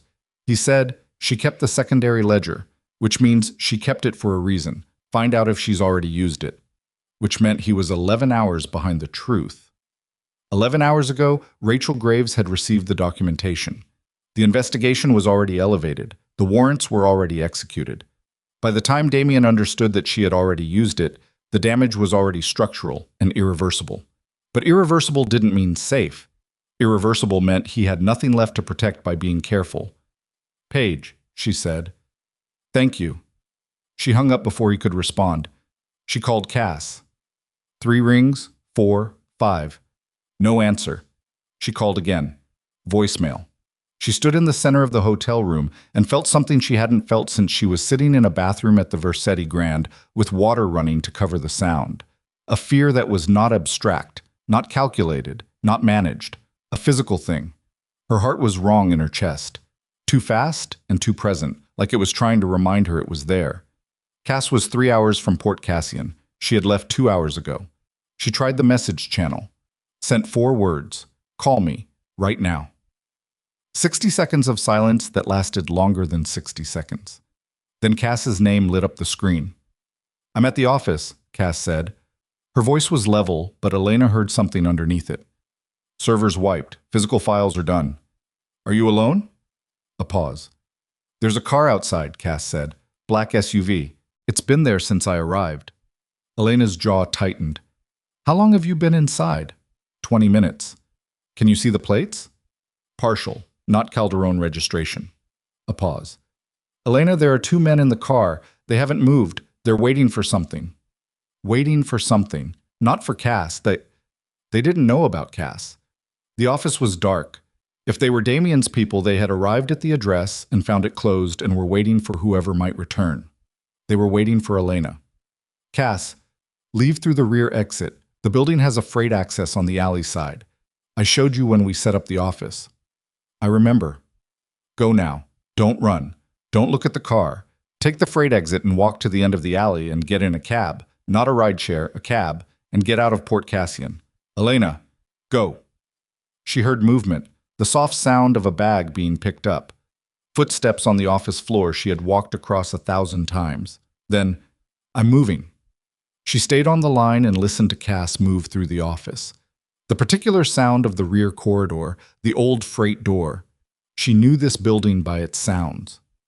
She stood in the Harton hotel room and listened and said nothing because there was nothing useful to say, and sound traveled.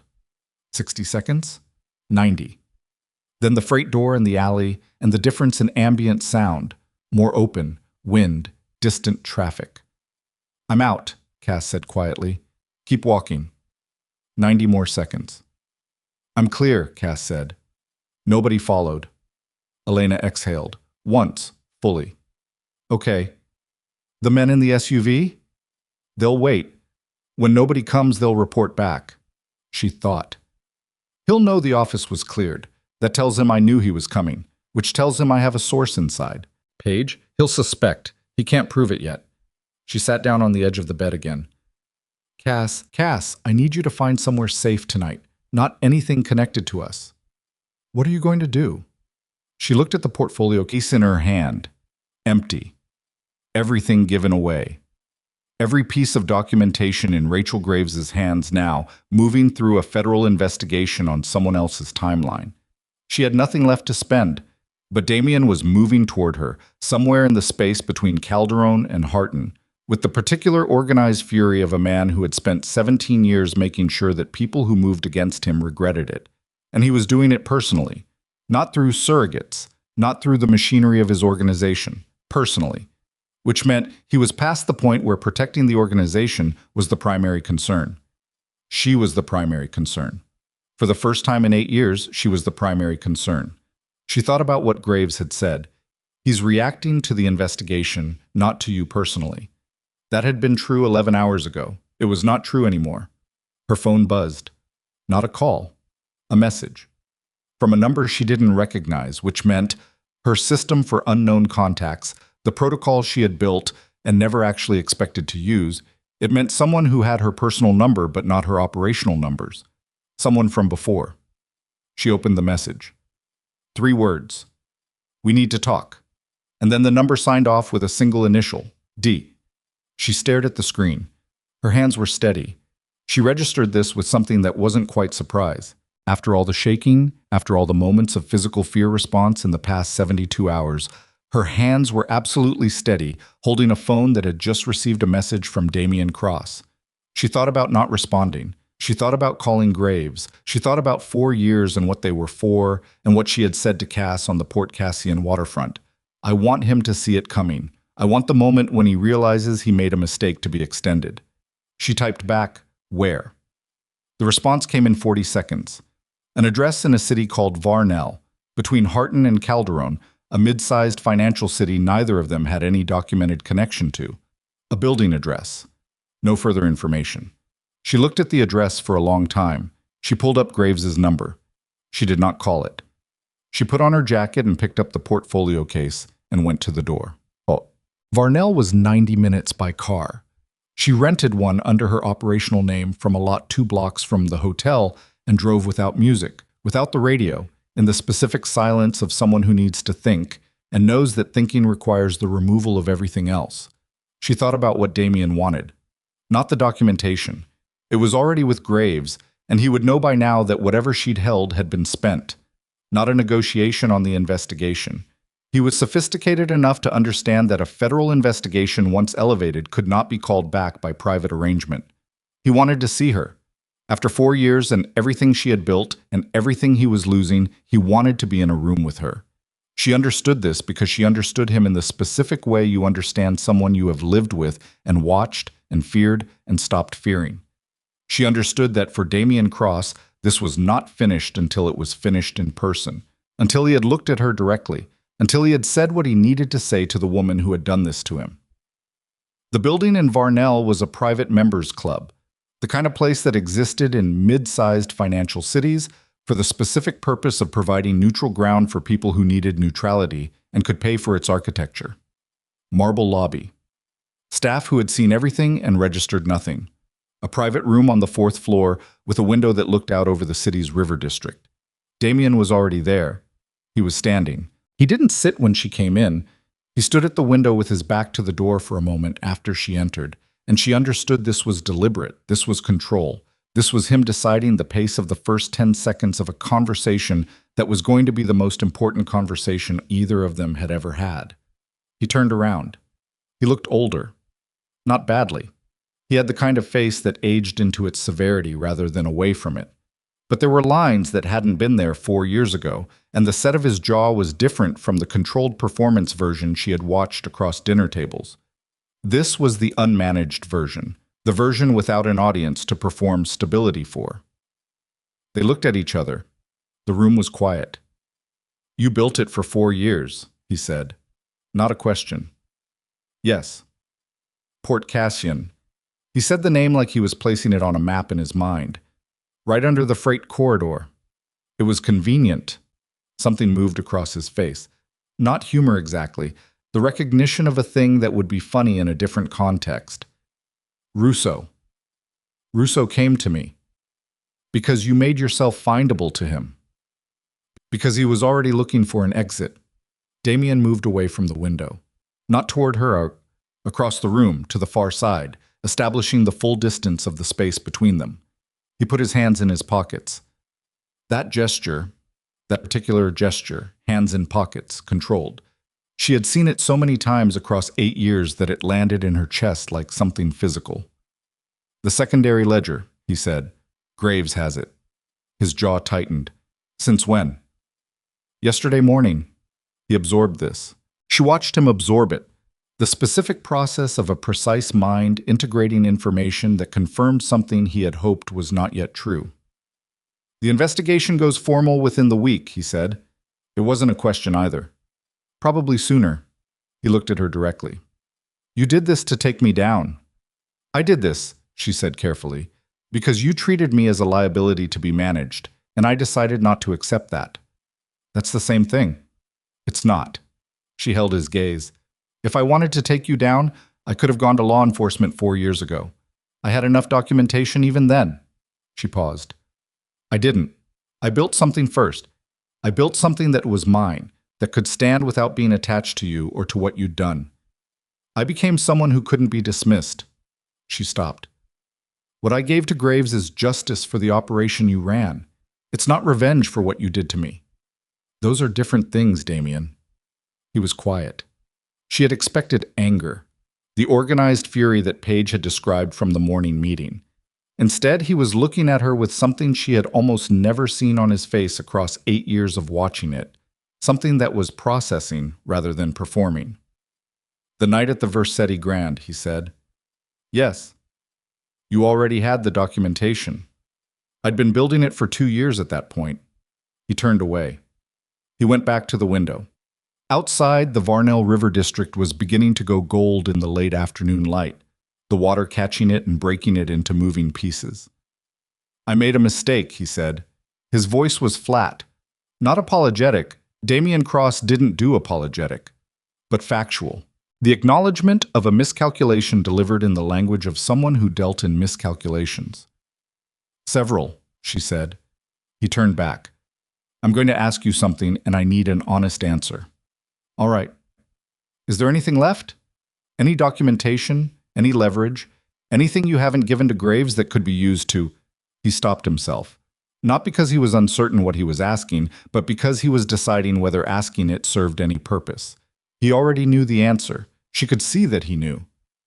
"No," she said anyway. "I gave her everything." He nodded slowly, the nod of a man confirming a thing he had calculated and found accurate. "Then it's done," he said. "The investigation is done, yes. It'll run its course." "That's not what I meant." He looked at her. His eyes were the same. That particular dark steadiness that she had once found anchoring and had later understood as the visual signature of a man who had learned to feel nothing publicly. "Between us, it's done." She looked at him for a long moment. "It was done 4 years ago," she said, "in a corridor outside a dining room. You told me my potential had reached its ceiling." He said nothing. "I want you to understand something," she said. "Not for my sake. For yours, if you can still use it." She took a step forward, not toward him, just shifting the weight of the room. "I was the most informed person in every room you put me in. I watched everything, I learned everything, I documented everything, not because I was planning to use it against you. Initially, I documented it because it was what I did. It was how I processed being in that world. It was the only form of agency available to me when every other form had been removed." She paused. "You made me invisible, and invisible people see everything." He was looking at her with that processing expression, the real one, the unperformed one. "You should have seen me," she said. "That's all. You should have seen me." The room was very quiet. Outside the window, the river light shifted.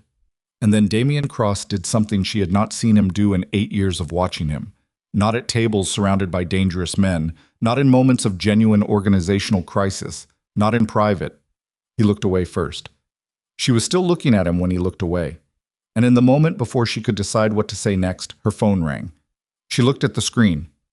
Graves. She looked up at Damien. His back was to the window again. She answered. "Miss Marlowe." Graves' voice was tight in a way it hadn't been in their previous conversations. A controlled tightness that Elena recognized as the sound of someone managing urgency. "Where are you right now?" "Varnell," she said. A half-second pause. "Are you alone?" She looked at Damien. His shoulders had shifted. He had heard the question through the phone, or he had read it in her face. "No," she said. Another pause. Shorter. "Ms. Marlowe, I need you to listen to me carefully. We executed the remaining warrants 40 minutes ago. The Cross organization's primary financial entities are under federal freeze as of this hour." A pause. "Mr. Cross's security team made contact with federal agents at the Calderon offices 20 minutes ago. There was an incident. Nobody was seriously hurt, but the situation is—" Graves stopped. "Miss Marlowe, is Damien Cross with you right now?" She held the phone. She looked at Damien. He was looking at her. He knew. She could see that he knew from her face what Graves had just said. The organization's finances frozen. His people in contact with federal agents. 20 years of built empire hitting a wall at the specific hour. They were standing in a private room in Varnell with the river light going red behind him and everything between them reduced to the distance across this floor. He didn't move. She didn't move. "Ms. Marlowe," Graves said. Elena looked at Damien Cross. At the man who had built an empire on fear and control and the absolute certainty that he was the most important person in every room, who had stood over a man pressing his forehead to marble and felt nothing, who had told her that smart without leverage was just potential. And she held the phone against her ear, and she breathed, and she made the only decision left. "Yes," she said into the phone. The word landed in the room like something dropped from a height. Yes. Damien heard it. She watched him hear it, the slight shift in his posture, The barely perceptible tightening across his shoulders, the way his hands moved in his pockets, and then went still. He was processing. Even now, even here, he was processing rather than reacting, because that was the discipline of a man who had built everything he had on the foundation of never letting a reaction move faster than a calculation. But the calculation this time had nowhere to go. "I'm sending a car to your location," Graves said in her ear. "Don't leave the building. Don't let him leave the building." Elena looked at Damien. He was looking back at her. He already knew what the call meant. She could see it in the set of his face. Not shock, because Damien Cross had built his entire existence on the premise of accounting for every outcome, and this outcome, the one where everything collapsed at once, had lived somewhere in his architecture of contingencies for years. She could see the particular exhaustion of a man who had been holding something enormous for a very long time and has just been told to put it down. "Ms. Marlowe," Graves said, "confirm you understand." "I understand," she said. She lowered the phone. The room was very quiet. The river light outside had gone from gold to a deep amber, the last of the afternoon burning off at the edges, and the shadows in the room were long and soft and had the quality of things settling. "Federal agents," Damien said. Not a question. "On their way." He nodded, once, the nod of someone confirming a thing they already knew. She watched him move slowly, with the deliberateness of a man choosing each action consciously, to the chair at the far side of the room. He sat down. He put his elbows on his knees and looked at the floor. She had never seen him sit like that. In 8 years of watching him, she had never seen Damien Cross sit in the posture of a man who had simply stopped. He had sat at the heads of tables and in the back seats of cars and in the chair behind his desk in the Meridian Hill House, but always with the contained forward energy of someone who was already planning the next thing. She had never seen him sit the way he was sitting now, which was like a man who had run out of next things. She sat down herself, across from him, not beside him, the table between them. Neither of them spoke for a long time. Finally, he said, without looking up, "How much did you know when we were married?" "By the end, most of it." "And you documented it." "I documented what I could access." He was quiet again. She could hear him breathing, slow and deliberate, the kind of breath that requires effort to keep slow. The Salcedo situation.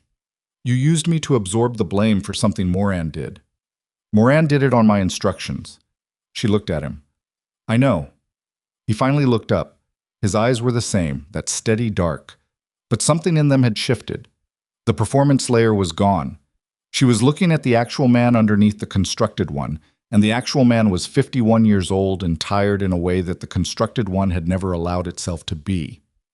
"I knew you were smart," he said. "I knew it from the beginning. That wasn't why I—" He stopped himself. Started again. "I told myself it was a liability.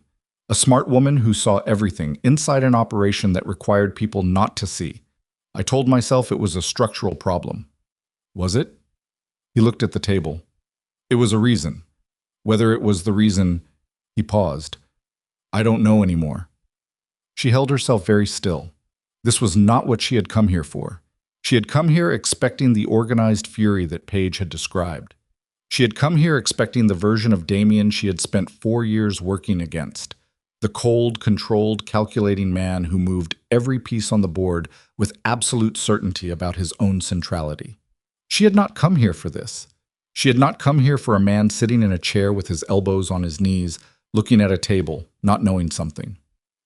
"It doesn't change anything," she said. Her voice was quiet, but she meant it to land clearly. "I know. The investigation moves forward. The documentation is what it is. I know that too.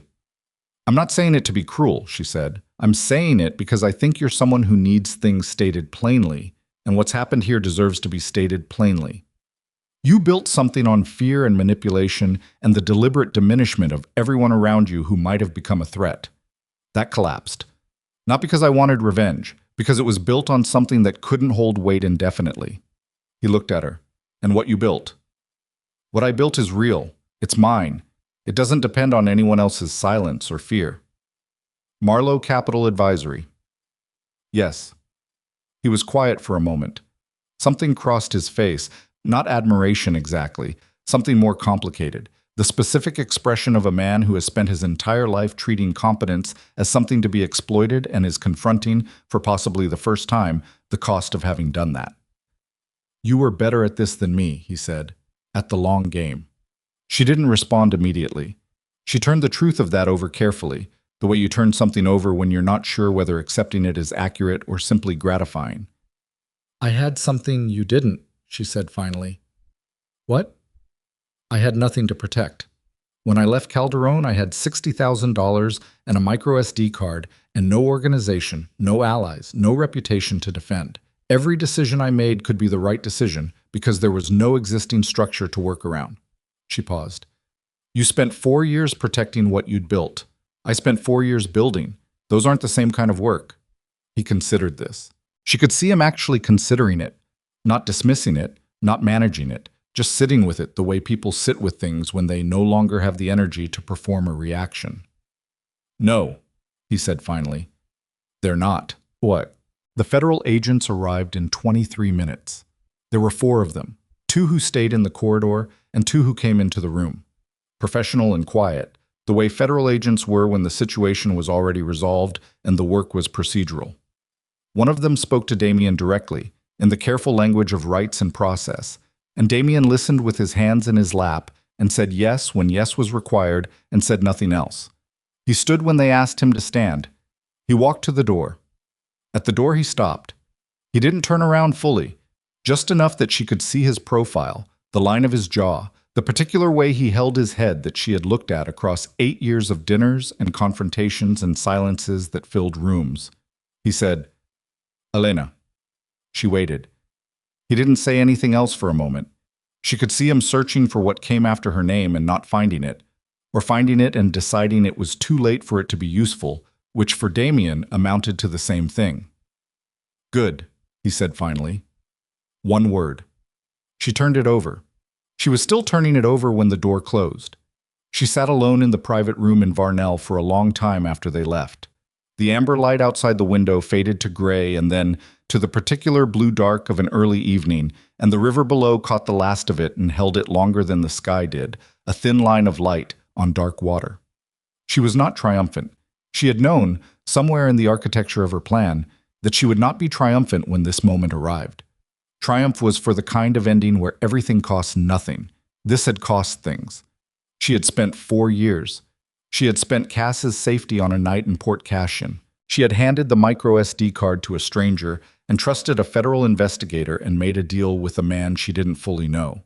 She had given Graves the timing that was supposed to be hers. And she had sat in this room and watched Damien Cross become a man she didn't recognize. Not because he had changed, but because she had finally seen him without the structure that held his particular performance upright, and what was underneath was less monstrous than she had needed it to be. She sat with that. It took a while. Rachel Graves called at 9 in the evening. "It's done," Graves said. "He's in federal custody. The Calderon financial entities are under full freeze. We'll be in formal proceedings by the end of the week." Elena was back in the Harton hotel room. She had driven back from Varnell in the dark, on empty roads, with the heat on because the night had turned cold, and she hadn't brought a heavier jacket, and she was very tired. "Moran," she said, "he's cooperating. He came in voluntarily after the morning meeting. Apparently Cross's reaction scared him enough to accelerate his timeline." A pause. "He's going to face some exposure of his own, but cooperation will factor into that." "Russo?" "Russo's freight operations are structurally clean. We're not pursuing anything there." Graves paused. "You were thorough in the scope of what you gave us. The documentation targeted the core organization's architecture precisely. Some of the adjacents that might have been caught in a broader sweep, they were notably absent from the record." Elena said nothing. "I noticed that," Graves said. "The documentation reflected what I knew to be true about the Cross organization specifically," Elena said. "I'm not in the business of providing more than I can personally corroborate." A pause. "Of course." Graves' voice was dry in a way that meant she understood exactly what Elena had done and was choosing to accept the framing. "Your testimony will be required when we reach formal proceedings. That's going to be a process." "I understand." "You'll need legal representation, good representation." "I'll find it." Another pause, longer. Graves seemed to be deciding whether to say the next thing. For what it's worth, Ms. Marlowe, what you built, the documentation, the years of work, the way you structured your own exit and rebuilding. I've been doing this for 18 years. I've worked with a lot of sources. She stopped. You're not a source. You're something else. Elena looked at the wall of the hotel room, at nothing in particular. What am I? Honestly, I'm not sure there's a name for it. A beat. Get some sleep. We'll talk more tomorrow. The call ended. Elena set the phone on the nightstand. She lay back on the bed without taking her shoes off, which she never did, which was something she noticed and then let go of. She stared at the ceiling. She thought about what Graves had said. You're not a source. You're something else. She turned that over in the same way she had turned over Damien's single word at the door. Good. Looking at it from different angles, trying to determine what it actually contained. She thought she was too tired to determine anything tonight. She took her shoes off. She slept. The proceedings took 11 months. This is the compressed version of what those 11 months contained, because the human texture of legal proceedings resists the kind of narrative that makes them compelling to describe. They are long and repetitive and procedural, and they require, above all things, patience. Elena had patience. She had built 4 years of her life on it. She retained a lawyer named Margaret Cole, a woman in her late 50s who had spent 3 decades in federal criminal proceedings, and who met Elena in her office in Harton and read the summary of the situation in 40 minutes, and then said, without ceremony, "You did most of the legal work yourself without knowing it. The documentation integrity is exceptional. Your testimony exposure is manageable." She paused. "You're going to be fine." Elena had not been told that by anyone in a long time. She was fine. She testified twice in formal proceedings and once in a preliminary deposition. She was precise and calm, and gave exactly what was asked of her without elaboration. The secondary ledger documentation, once admitted into evidence, functioned exactly as she had told Graves it would. It connected the primary financial reporting to the actual operational reality of the cross-organization with a clarity that required very little additional interpretation. The federal prosecutor called it the most complete voluntary disclosure he had handled in 22 years. Felix Moran testified against the organization in exchange for a structured plea arrangement that reduced his personal exposure significantly. He did not look at Elena when they were in the same room, which was twice, once in a hallway, once in a waiting area outside a deposition room. She did not require him to look at her. He had been frightened and had made a mistake, and then had made a different kind of decision, and the weight of both of those things was visible in the way he moved through those spaces, like a man carrying something he wasn't sure he'd ever be able to set down. Carmine Russo was not charged. His freight operations, as Elena had documented, were structurally independent. He sent her a single text message 3 months into the proceedings. No greeting, no signature, just, "You knew what you were doing from the beginning." She read it once and deleted it. Lucian Page's operations were not touched by the investigation. He had held his end of the deal. She had held hers. They did not speak after Varnell. She didn't expect to hear from him and didn't. Somewhere in the Calderon underworld, reorganizing itself in the aftermath of the cross-organization's collapse, finding new shapes and new hierarchies the way that world always did, Page was building his position. She hoped, without any particular warmth, that he was doing it more carefully than Damien had. The Moretti brothers, Marco and Gio, were charged in conjunction with the Northern Port operations. Marco's youngest brother, living under a false name in the city that Damien hadn't known about, was briefly visible in the investigation's peripheral reach, but was ultimately outside its scope. Elena had not documented him. That had been a choice. She had made it without agonizing over it because it was a piece of information that had no bearing on the cross-organization's financial crimes, and involving it would have cost Marco's brother something that wasn't hers to cost him. She had always known the difference between what she had the right to use and what she didn't. That was, in the end, part of what made the difference. Damien Cross pled guilty. Not to everything. His lawyers negotiated the terms carefully, and Damien himself, she learned this from Margaret Cole, who had contacts throughout the proceedings, had been precise and controlled in his engagement with his own defense, not cooperative in the way of a man who had broken and wanted to unburden himself. cooperative in the calculated way of a man who understood the landscape and chose the position that cost him least within it. He received a sentence of 12 years in federal custody. She was not in the courtroom when the sentence was delivered. She had been present for her testimony and then had stepped out of the proceedings as far as her legal obligations allowed. She did not need to watch. She had not built 4 years toward watching. She heard about it from Margaret, by phone, on a Tuesday morning in late autumn. She was in Port Cassian when the call came. She had gone back to the city 3 months after the arrest, reopened the office on the waterfront, returned to the work that was genuinely hers and genuinely real. The office smelled of salt water and coffee, and the particular combination of paper and electronics that she had come to associate with the only place she had ever built entirely for herself. 12 years, Margaret said. Elena was standing at the window. The bay was iron gray, which it always was at this hour, with the freight lights beginning to appear in the early dark. Okay, she said. That's it? Okay? What would you like me to say? Margaret was quiet for a moment. Most clients feel something when it ends. I feel things, Elena said. I'm just not sure they're the things that have names. She heard Margaret make a sound that was almost a laugh. Fair enough. It's done, Elena. Legally, completely, done. After the call, she stood at the window for a long time. She was looking at the bay, and she was also not looking at it. She was somewhere interior, in the particular space that opens up when something you have been working toward for a very long time has finally finished arriving. It was not empty. It was not full. It was the specific quality of an after, quiet, in the way that things are quiet when the thing making the noise has stopped. She thought about the corridor outside the Versetti Grand Dining Room, the marble floor, the candles going out one by one, Damien's cufflink.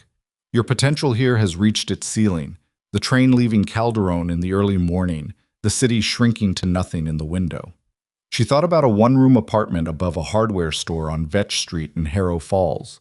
She thought about Oren Salas across a diner table saying, whatever you're building, you're going to need a front. She thought about Cass on the Port Cassian rooftop eating takeout, saying personal. And she had said everything is personal. It was still personal. But personal had changed shape. She had come to understand, in the 11 months of proceedings, and the months before that of building and waiting and running and making decisions from positions of genuine fear, that what she had wanted when she said, I want him to see it coming, I want the moment when he realizes he made a mistake to be extended, that had not been what she actually wanted. Or it had been what she wanted at the beginning, when the anger was the loudest thing, and it had transformed along the way into something else, something quieter and harder to name. She had wanted to exist, fully, in a room where she could not be dismissed or repositioned or used as a convenient liability. She had wanted to be the person who could not be thrown away. Not because she needed Damien to acknowledge this. She had understood in the Varnell room that his acknowledgement, when it came, would not feel the way she had once imagined it. It had felt like looking at a man who had already lost, and finding that the loss made him smaller, not the loss she had needed him to be. She had wanted to exist. And she did. Cass left Port Cassian in the spring. She took a position with a private investigation firm in another coastal city. Good work, better pay, and the particular professional independence that Cass had always been built for. She and Elena had dinner the night before she left, at a restaurant on the waterfront that Elena had been meaning to try for a year, and kept not going to because she was always working. The food was good, the wine was better. They talked about almost nothing consequential for 3 hours, which was the most consequential kind of conversation. At the end, on the sidewalk outside, Cass put on her jacket against the bay wind and looked at Elena with the specific expression of someone who has something to say and is deciding whether saying it serves any purpose. You're going to be okay, Cass said. I know. I mean beyond okay. I mean, she stopped herself, started differently. What you built here is real. The clients are real. The reputation is real. Oren's still here. The work keeps coming. She paused. You don't have to keep proving it. Elena looked at her. I know that too. Do you? She thought about it honestly. I'm getting there. Cass nodded. She pulled her jacket tighter. The wind off the bay was cold and smelled of salt and diesel and the open water beyond the harbor. Call me. I will. They didn't hug. That had never been their register. Cass turned and walked to her car, and Elena watched until the car was gone, and then she walked back along the waterfront toward the office, because there was work to finish before she went home, and the night was clear and cold, and the freight lights on the bay were small and steady. Oren Salas left 6 months later, not dramatically. He had family in a city 300 miles south, a daughter and 2 grandchildren he saw less often than he wanted to. And when Elena offered him the option of remote work from there, he had been quiet for a moment and then said yes in the specific way of someone saying yes to something they weren't sure was permitted. "You've earned it," she told him. "I didn't do as much as you think." "You did exactly as much as you think," she said, "which is why you keep not saying the number." He smiled at that. He had a good smile, the kind that showed up reluctantly on a face that had spent a long time without much to smile about, which made it more valuable when it appeared. He left on a Thursday. She helped him carry 3 boxes to his car, which was more physical labor than either of them had planned, and then stood in the parking lot behind the office while he drove away, and then went back inside and sat at her desk and looked at the bay for a while. The office felt different with fewer people in it. It felt, she realized after a moment, like hers. Not in the way it had always been technically hers, registered to her, built by her, shaped by her decisions. Like hers in the internal sense, in the sense of a space that had absorbed enough of her presence and her work and her particular way of moving through the world that it had started to take on that quality. She had never had that before. Not the Meridian Hill townhouse, not the apartment on Vetch Street in Harrow Falls, not any of the transient spaces of the 4 building years. She had a place. She hired 2 new people over the following year. One was a young financial analyst named Petra, who had come up through a regional bank and had the specific quality of someone who asked the questions that everyone else in the room was afraid to ask, which Elena found invaluable. The other was a former Port Authority compliance officer named Dell, who knew the freight industry in the coastal region better than anyone Elena had interviewed, and who was, additionally, extremely quiet, which she appreciated. Marlowe Capital Advisory became, in the 3 years after the cross proceedings concluded, a recognized firm in the Port Cashin financial district.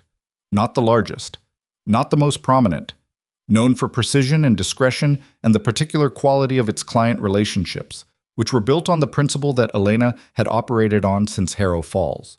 She gave her clients what they actually needed, not what was easiest to sell them. Carmine Russo came to her formally as a client 18 months after the proceedings ended. He walked into the office on a Thursday morning without an appointment and stood in the reception area with his cedar and cigarette smell and his heavy coat and his 20 years of survival written in the lines of his face and said, "I'd like to talk about restructuring." She came out from her office and looked at him. "I know who you are," she said. "You've always known I knew."